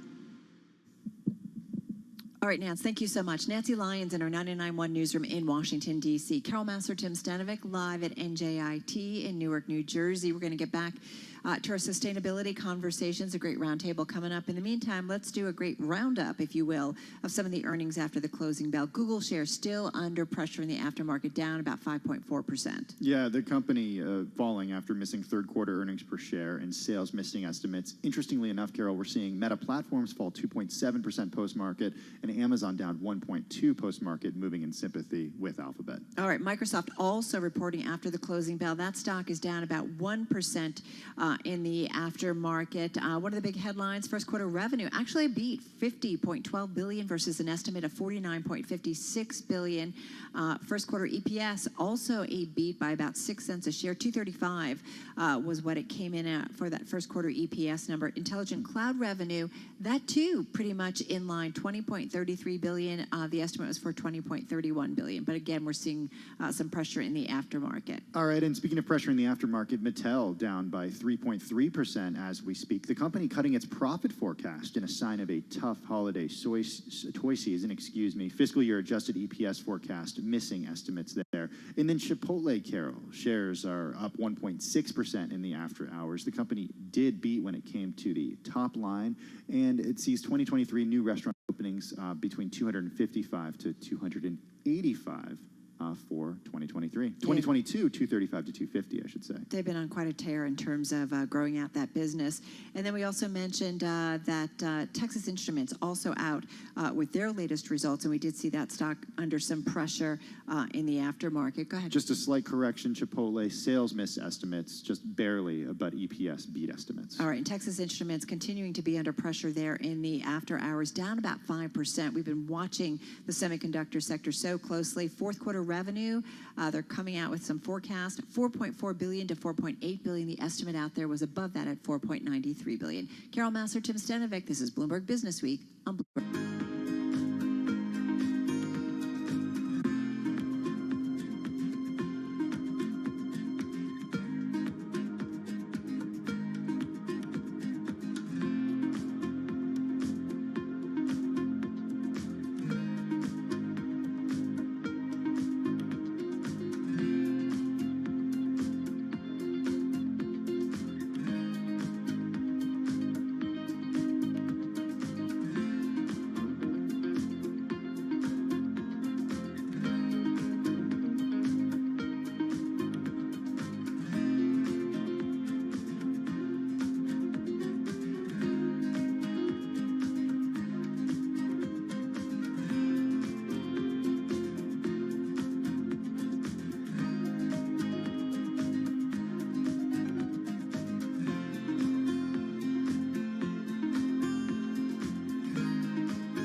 facts, headlines, and breaking news 24 hours a day at Bloomberg.com, the Bloomberg Business app, and at Bloomberg Quick Take. This is a Bloomberg Business Flash.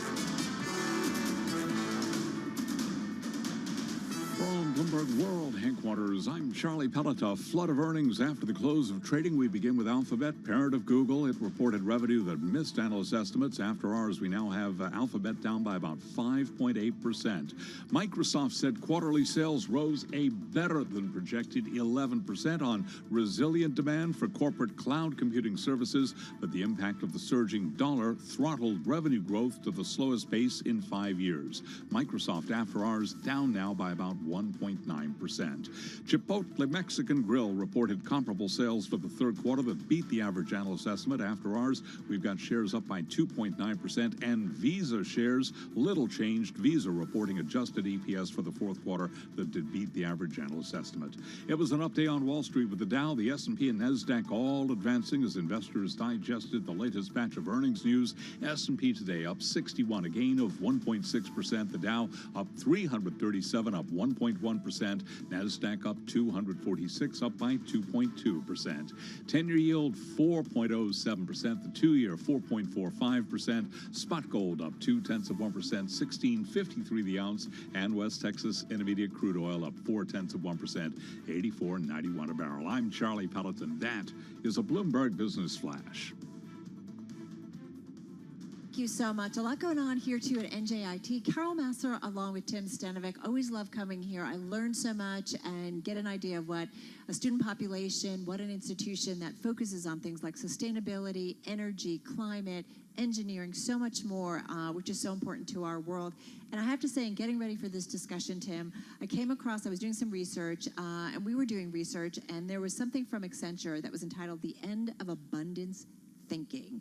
Empty shelves during the pandemic. You think about supply chain problems that we had during the pandemic, still do. Pushback on globalization's going on, higher energy costs, shortages in services and things that we took for granted have resulted in a rethink when it comes to abundance thinking. So this last hour, we are going all in on sustainability. We've got a great panel lined up this afternoon. Joining us, we've got Sam Metra, who is Distinguished Professor of Chemistry and Environmental Science here at the New Jersey Institute of Technology. To his right, we also have joining us Jonathan Menard, Deputy Director for Research and Chief Research Officer at PPL, Princeton Plasma Physics Lab. That's PPL, 3 P's and an L, holding up 3 fingers there. And we've also got joining us Dina Prastos, founder of Indigo River. It's an environmental consulting firm. It's good to have you all with us this afternoon. Dina, I want to start with you and just give us big picture here, how you are thinking at Indigo River about when it comes to energy and climate adaptation. How should we all be thinking about it?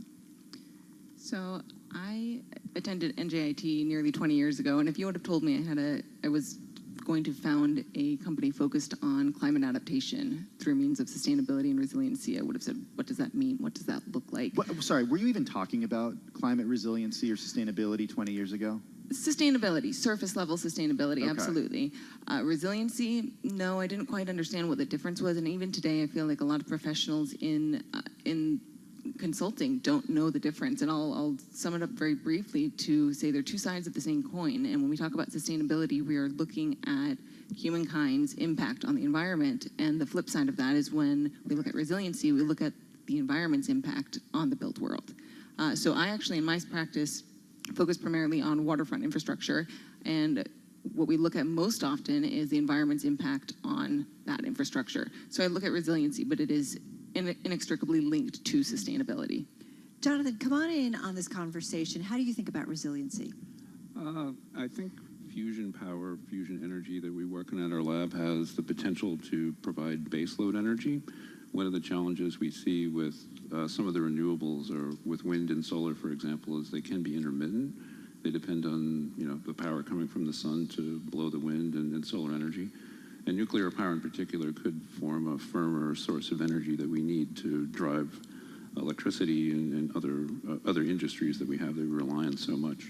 So that's our real role at the Plasma Physics Lab, is advancing fusion energy. and studying the plasma physics. That's really the foundation of that energy source. You're using fusion energy as a synonym for nuclear. You're using the terms interchangeably, right? It is, yep. So it's funny. I don't know if you guys follow Josh Wolf on Twitter. He's a venture capitalist at Lux, and he argues that we need to rebrand nuclear power. And I call it elemental power because nuclear has this terrible connotation. What do you make of that? I mean, it has a brand image problem? It does. I mean, think about, right? You know, you got Fukushima, you've got 3 Mile Island here in the U.S., and then, of course, Chernobyl in the 1980s. It's very true. Soviet Union. I was actually trained as a nuclear engineer and got the bug for fusion, looking at some of the waste concerns, safety concerns for fission nuclear power. But nevertheless, the safety issues associated with fission energy are quite manageable and really is an important source of energy and electricity. For example, 20% of our electricity in the United States comes from fission power or nuclear energy. France is 70%, South Korea just under 30%. So it's a very important part of the energy portfolio, and I think it's one of the few options we have for firm energy to really take up the baseload energy that we need in our economy and to power the world. Sam, come on in on this conversation. You're teaching chemistry, you're teaching environmental science here at NJIT. How much, I mean, let's piggyback on what we've been talking about. I am shocked how much we've talked about nuclear energy here because it doesn't come up a lot. Everybody's solar, it's and wind. also, we just closed Indian Point Nuclear Power Plant here in the tri-state area. So there's a perception problem too, I think. Yeah. I'm not really an expert in nuclear energy, but talking about the big picture of sustainability, I think, But is it part of that? Like, do we need to think about it as well? Oh, definitely, yeah, definitely. Definitely. If you factor in the safety issues, and if we can really factor in the safety issues, and we can have safe nuclear energy, absolutely, yeah. Definitely. Well, expand too in terms of your teachings for the students who are here, maybe some of them in this room and in general. When you think about, sustainability, when you think about the climate adaptation, where do you go with your students, and how do you tell them to think about, it's 5 years from now, 10 years from now, that we've got to make sure that we can power the world? For me, sustainability is like, there's a saying that, think globally, act locally. So sustainability starts from your morning coffee cup. Every time you buy a Starbucks coffee, do you think how many trees goes into making, all those Starbucks coffees, for example? How much water pollution is coming from all those coffee cups? Things like that. Right. So then you dig down to every little thing and see, what is happening. So for example, let's say hand sanitizer, right? A typical hand sanitizer is about 70% isopropyl alcohol, 30% water. Now, the wastewater from the hand sanitizer is 7% isopropyl alcohol. So what do we do with that 7% isopropyl alcohol? We mix it with solvents and we burn it. So there we produce carbon dioxide. Now, is there a way we can take that 7% isopropyl alcohol and concentrate it to 70%? So now it's back being a hand sanitizer. That's the kind of thinking we need at grassroots level. This is what I think. Professor Metro, I want to broaden it out to where batteries come into this conversation, because I know a lot of your research has to do with increasing the life of standard household batteries. But I have a personal question first. When are you going to extend the life of those household batteries? I have a 3-year-old, and I go through about a dozen AA batteries a week, and it's definitely not sustainable. So these are the kinds of things we are not thinking about. We keep thinking, the big picture has to be there, the carbon dioxide, and, the climate change has to be there, but at the same time, we have to start thinking at very grassroots level. So for example, in the US, we use 30 billion batteries, and that's about 180,000 tons of waste. Does that include car batteries too? Yeah, that's the whole thing. Okay, now AA and AAA, for example, the technology is mainly alkaline battery, which is like from the 1960s. 1968, I think, that's when AA alkaline batteries came into picture. Yeah. So we said, okay, there's all this lithium battery work. Can we do something with our AA battery? That's something to think about. Just like you said, your house, you're going through, hundreds of this per year. Right? Amazon's happy about it. And 20% of the hazardous waste in this country is basically household batteries. Wow. We have to think about that. So if we can extend the life of the battery, for example, our research focuses on changing the cathode, so that the life of the battery is 3 times than a regular alkaline battery. Right. Now you have 1/3 the waste, right? Instead of whatever 100,000 tons, now you have 30,000 tons. At least you've done something. So things like that. Use rechargeable.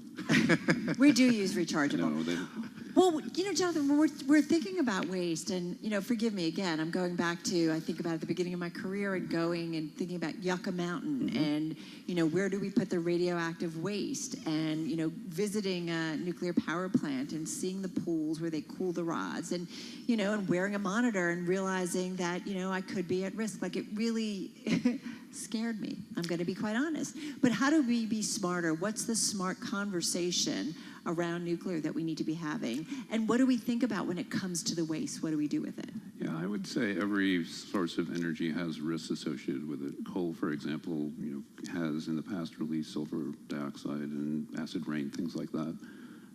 Coal tailings can lead to environmental issues. Burning of fossil fuels clearly has impacts on the environment. There's no free lunch in the energy picture. And other countries have taken on the challenge of storing this waste, and there are new reactor designs that are more efficient at burning up the fuel and producing less waste. But ultimately, we think fusion energy could really replace fission energy. It's much more inherently safe, doesn't have the chance of uncontrolled reactions. The fuel is ubiquitous. You can find it in seawater and in the ground. Lithium and deuterium are readily available. And it's really could be a game changer, we think, for energy production, but it's very technically challenging.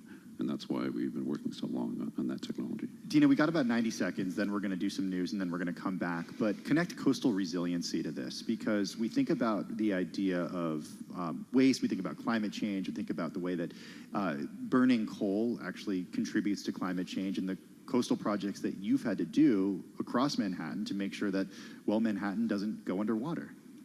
So I think the conversation about waste is an incredibly relevant one, and it has to do beyond coastal measures, but certainly how we live our life. And it's certainly where we're spending our money, whether or not it's going into our community or whether it's going abroad, whether it takes 5 connections with shipping and excess energy and excess waste, or if we can begin to look at more closed loop systems and how we can reduce waste. And a perfect example of that is nature. Nature does that. It has its systems that if we can imitate nature a bit more in coastal resiliency, certainly, but in our daily life and in our practice, if we can figure out ways to eliminate waste and find purposes for every element of our interactions, that's a direction, that's a foot in the right direction. The food industry says we can do it better. Well, our people who are innovators, disruptors, and yet it's the mega food participants who seem to have a tougher time with it. We're going to continue the conversation with Jonathan Menard. We're also talking with Dr. Sam Mitra and, of course, Dina Prosto. So we're going to continue in just a moment. Well, let's get an update on everything that's going on in the after hours, because there's quite a bit of news. Here's Charlie Pellet. Hi, thank you very much. And here's what's going on. Tim and Carol, Google parent Alphabet reported revenue and earnings that fell short of analysts' expectations, showing the company's search advertising juggernaut was not immune to a slowdown in the digital ad market. Now, after hours, we do have shares of Alphabet down by roughly 6%. Another tech giant that reported within the past half hour, Microsoft quarterly sales did rise up better than projected 11%, thanks to resilient demand for corporate cloud computing services. But the impact of the surging U.S. dollar throttled revenue growth to the slowest pace in 5 years. After hours, Microsoft down 2%, and Chipotle reported comparable sales for the third quarter that beat the average analyst estimate. We've got shares of Chipotle up by almost 3%. Visa out with earnings per share for the fourth quarter that beat the average analyst estimate. Visa shares, they are trading little change. Well, as for what to expect for the rest of the earnings season, Sam Stovall is chief investment strategist at CFRA. We are in the best period, the sweet spot for the market. October of midterm election years through October of the year after have posted an average total return of 21% since World War II and has risen 100% of the time. Stocks advanced today after a fresh batch of corporate earnings largely beat estimates, even as investors weighed risks to economic growth from the Federal Reserve raising rates to combat inflation. S&P 500 index today climbed 61 points, up 1.6%. The Dow today higher by 337 points, up 1.1%. NASDAQ up 246, a gain of 2.2%. 10-year yield 4.08%, the 2-year 4.46%. Gold up 0.2%, $16.52 the ounce, and West Texas Intermediate crude oil up 0.4%, $84.93 a barrel. So again, recapping here, a move higher for stocks. Russell 2000, by the way, cannot ignore that today. The Russell up by 2.7%. I'm Charlie Pelleton. That is a Bloomberg Business Flash. All right, Charlie, thank you so much. Carol Master along with Tim Stanovic. We're live at New Jersey Institute of Technology, and we are live, of course, on Bloomberg Radio, on YouTube, and on Bloomberg Quick Take. And we're talking all about really going on all in on green energy and climate adaptation, and a great panel. Jonathan Menard, Deputy Director for Research and Chief Research Officer at PPPL, the Princeton Plasma Physics Lab. Also with us is Dina Prastos, founder of Indigo River. It's an environmental consulting firm. And Dr. Sam Mitra, Distinguished Professor of Chemistry and Environmental Science at NJIT, in front of students here at NJIT. And I want to ask a question. I was going to go one place, but I'm going to go somewhere else. Are we doing better, Dina, when it comes to climate change, sustainability, our impact on the environment? It doesn't feel so, but tell me what you're seeing and what you're hearing. So our awareness is increasing, which is certainly a step in the right direction.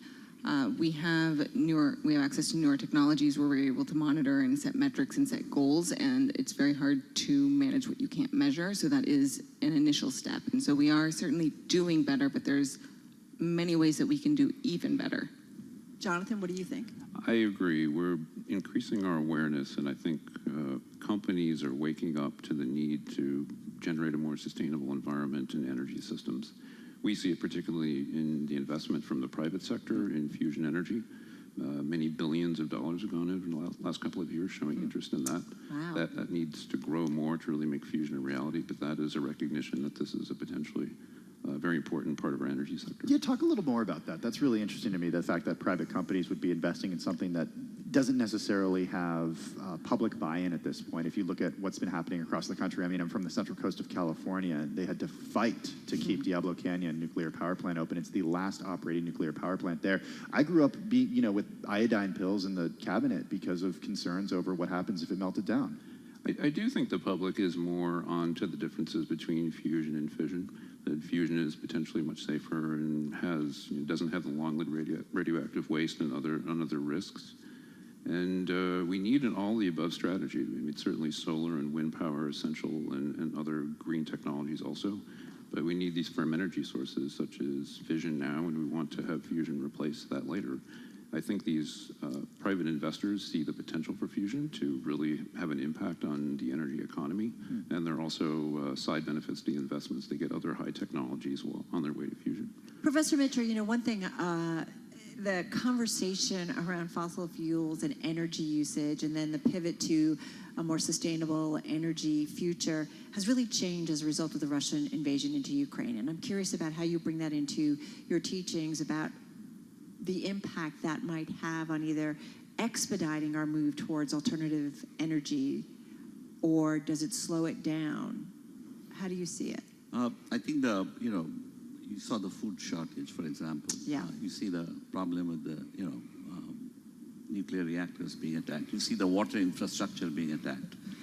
That makes us aware that how we may have great technology, but we are so reliant on natural resources. Which is energy, which is water, and the third is air. Nobody's talking about the air pollution in Ukraine, but I'm sure it's a huge thing. The water quality, it's a huge thing. So there's a lot of discussion on climate change these days, but the other big problem I see in the world is the water shortage. What is also known as the water draw. We are using a lot more water than we are replenishing our groundwater, rivers and lakes and things like that. You must have seen the drought recently. The Mississippi River is kind of drying up and things like that. So some of the statistics I have seen, by 2030 we will have 60% of the water that we need. Again, it's just like the battery and everything else. You got to reduce consumption. Do we have a water crisis? I think we do. Yeah, I think the water crisis is much bigger than we think, it's not in the conversation right now, but it is. For example, let's say we use, I forget what the exact number is, like 1 billion, ton of pesticide. Where is it all going? Yeah. It's all ending up in our waters. A lot of it is ending up in our water. So even for nuclear energy, the water is going to be a huge issue. For example, cooling towers, right? Cooling towers. It's crucial. Yeah, so you are spraying the water to cool your system, and as the water evaporates, you're getting more saline water. What do you do with that? So now that saline water is going to end up in rivers, in the groundwater, in lakes, and how do you deal with that? The desalination of this water is very difficult. Like seawater is about 35,000 ppm. Some of the cooling tower waters could be 3 or 4 times that of seawater. So it's very, very difficult to desalinate.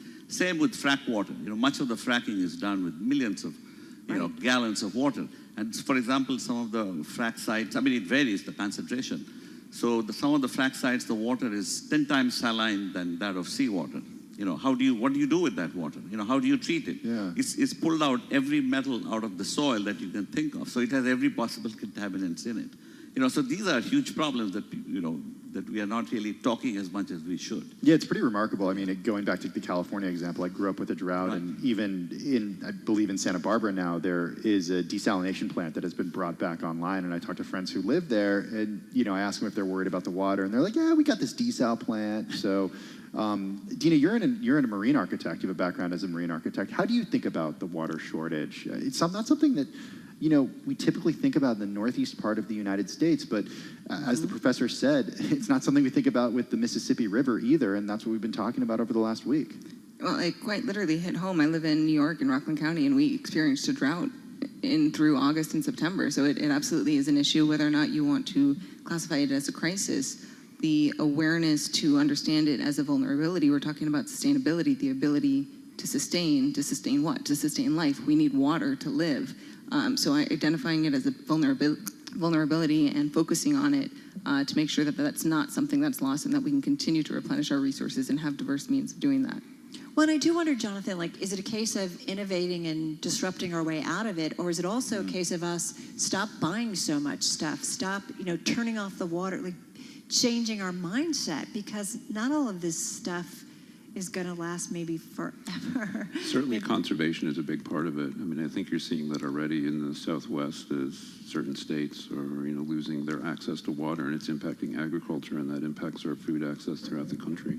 Not necessarily relevant to our fusion research, but certainly climate change and the long-term impacts on water availability is going to impact potentially every country and continent on the planet, so we need to deal with it now. Is water, though, concerns about water affecting your research at all, or how you're thinking about it? Not really. We have other supply chain issues. Water, New Jersey is actually pretty wet this year, so I think we're okay, but not directly, but there are other issues. But these kinds of energy sources, if you want to do salinization, where's the power going to come from? It could come from solar or even from fusion or nuclear. It'll come from the nuclear power plant exactly. That's 90 miles north of the desal plant. Right. Hey, forgive me and I'm not going to throw this question at any one of you in particular because it's a little out of what you study, but we're a business and market show here. And what I find particularly fascinating is that we're not necessarily seeing this type of, I don't want to use the word catastrophe, but that's how I think about it when I see those pictures of the American West. Mm-hmm. We're not necessarily seeing that priced into real estate at this point.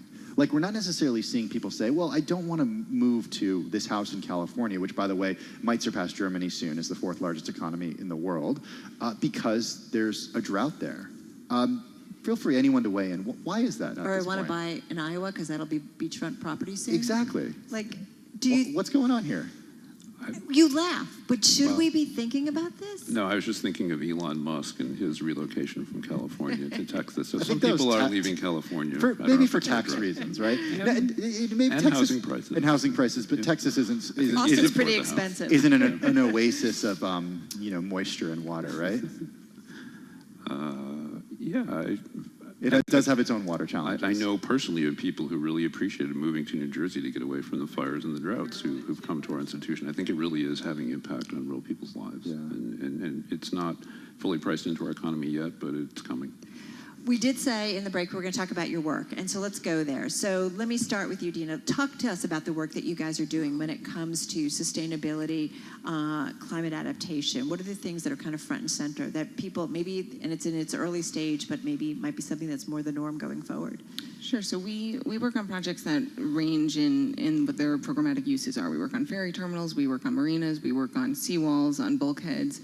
and port facilities. And one of the emerging markets that is being experienced in New York and the New York Harbor right now is this incentive for offshore wind and the entire pipeline connected to that. So offshore wind ports and marshalling yards and things to get those rigs set up in the next 3 to 5 years. And so that is a newer typology that we are working on. It's not new. Port facilities have existed, but the mechanics that go into assembling offshore wind turbines is newer for this locale. So that is something that we are experiencing, growing through, and setting up the workforce development programs as well for who will be manning these offshore rig ports and areas offshore. Jonathan, offshore wind, how do you think about that in terms of solving the power crisis or complementing what you're doing with fission and fusion? From what I've read, I think it could be very advantageous in parts of the country where that wind is blowing. Unfortunately, New Jersey is one of those other areas as well. I think it's an important part of the mix. I think there are challenges with getting the grid systems to work to get the energy from that ocean area back into the state, but I know PSE&G is doing some work on that area. Jonathan, talk a little bit more, too, about what you guys are doing at your lab.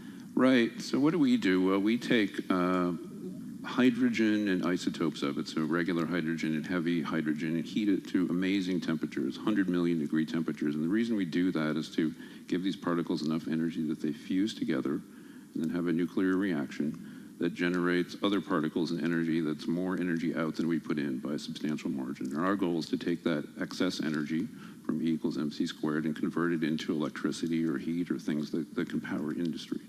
So we've actually made those temperatures, including at our lab at PPL.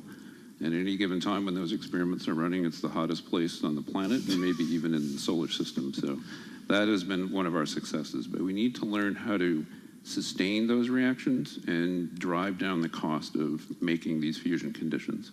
And that's where a lot of our innovations are going into. So, what does that timeline look like in terms of driving down costs? Give us some perspective on how much it costs to produce energy like that. Yeah, one of the most important things that's happened in our community in the last year is there's a White House meeting, really White House initiative or decadal goal of getting fusion more deployed within the world. So we're looking at roughly 10 years minimum to get to a system that can produce net electricity. That's really our goal, in increasing the investment to do that, and then rolling out after that into the 2030s and 2040s, we think, to try to get it to penetrate into the energy market. That's our goal. One other question, and then I want to bring Sam back in, but are you invited to like the COP events? Or, we are, yeah. This year we were. I didn't go personally, but I know of fusioners who've gone. So it's part of the conversation that's going on. It's coming in, getting more real for sure. Sam, talk to us too about some of the things that are really top of mind for you that you think about when it comes to this space. For me, I think sustainability in general is a very important thing. Before we had sort of technology for profit, technology for business. I think that in the future it should be technology for sustainability. You think shareholders are going to buy into that? I mean, that's a different question. So most of my work is focused on sustainability. Battery is one we talked about. And the reason I got into the battery, I had the same observation that you had. We are throwing out all these AA, AAA batteries. Can't we make the life of the battery larger? I'm going to get rechargeables now, I promise. No, rechargeable I can't believe you don't have rechargeables. I don't know why. The rechargeable has its own issues. And anyway, let's not. Yeah. So that's one area of research that I have. The other I'm interested in is water. And I find and several things about water. Can we take a hazardous waste, the hand sanitizer I was talking to you about? Mm-hmm. So what we do today, for example, pharmaceutical. Let's say pharmaceutical, you make them with something like 10% ethyl acetate in water. And then that whole, thing is thrown out, And then I said there are two ways to treat it. One is you treat it as a hazardous waste. The other is you burn it. You mix it with fuel and burn it. So now you're generating a lot of CO2 that is unnecessary. So I'm thinking, is there a way I can recover the ethyl acetate? So I save CO2 and I save ethyl acetate. What is also known as circular economy. And the other thing is, like the desalination work that I told you about is, the frac water, for example, very high salinity water. And these are all based on membrane technology. So basically, if I were to define a big chunk of my research, it is membrane technology for sustainability when it comes to water and hazardous waste, So that's the direction I'm going into. So now, like I said, it has to be fancy science, to get funded these days, but at the same time, it can be geared towards sustainability. What would make when it comes to the move towards sustainability in a greener world, what would make it move faster at this point? Like, we come at it from certainly a public market space, and, if there's money to be made, investment dollars will flow there. And so it's interesting. And the feeling is that when it comes to things like ESG, environmental, social, and governance, that unless there is a financial metric attached to it when a company reports its quarterly results, that it's hard to get maybe investors really, really excited about it. But I'm just wondering what you think will help you in the work that you're doing, whether it's governments doing certain things, investors doing certain things. Dina, do you have some thoughts on that would help you expedite what you're working on? Or is it already happening? Sure. I think going back to what I said before about watching where your money goes certainly plays a big part. And it's very hard to argue with capitalist society that values profits, the financial profits. But the conversation that we're having about sustainability is an existential one. And profits don't matter if we don't exist in the future. So it's thinking about descendants. I'm sorry, did you say profits don't matter if we don't exist in the future? Right. And so this is an existential crisis. And we see what our impacts are doing to the environment, and we see that it will not sustain. And sustainability is actually a pretty low bar to set. We're talking about net zero. We should be talking about net positive. This is something you always say, Carol. Benefiting the world? How are we we're talking leaving net it better? zero in 2050, right? For a lot of companies. Let's do better. So what's a way that we can do better, Dina? I mean, does it come down to tax dollars being spent on government programs and then government doling out that money to really accelerate this type of change? I mean, do you need an all-of-government approach? So that certainly plays a part. I think it does come to the mindset of the individual and where they're spending their money, and where they're incentivized to spend it and how they're taxed on their money. So it can be broken down that way. One thing I do sometimes kind of as a gut check and a reality check is I grew up in Alaska, and we would go camping frequently. And it's a newsflash every time you go out into the wilderness and you don't have connectivity to power, to running water. We take for granted a lot of what we have and a lot of what society has set up for us to be very easy to access. And as a result, we take it for granted and we waste it.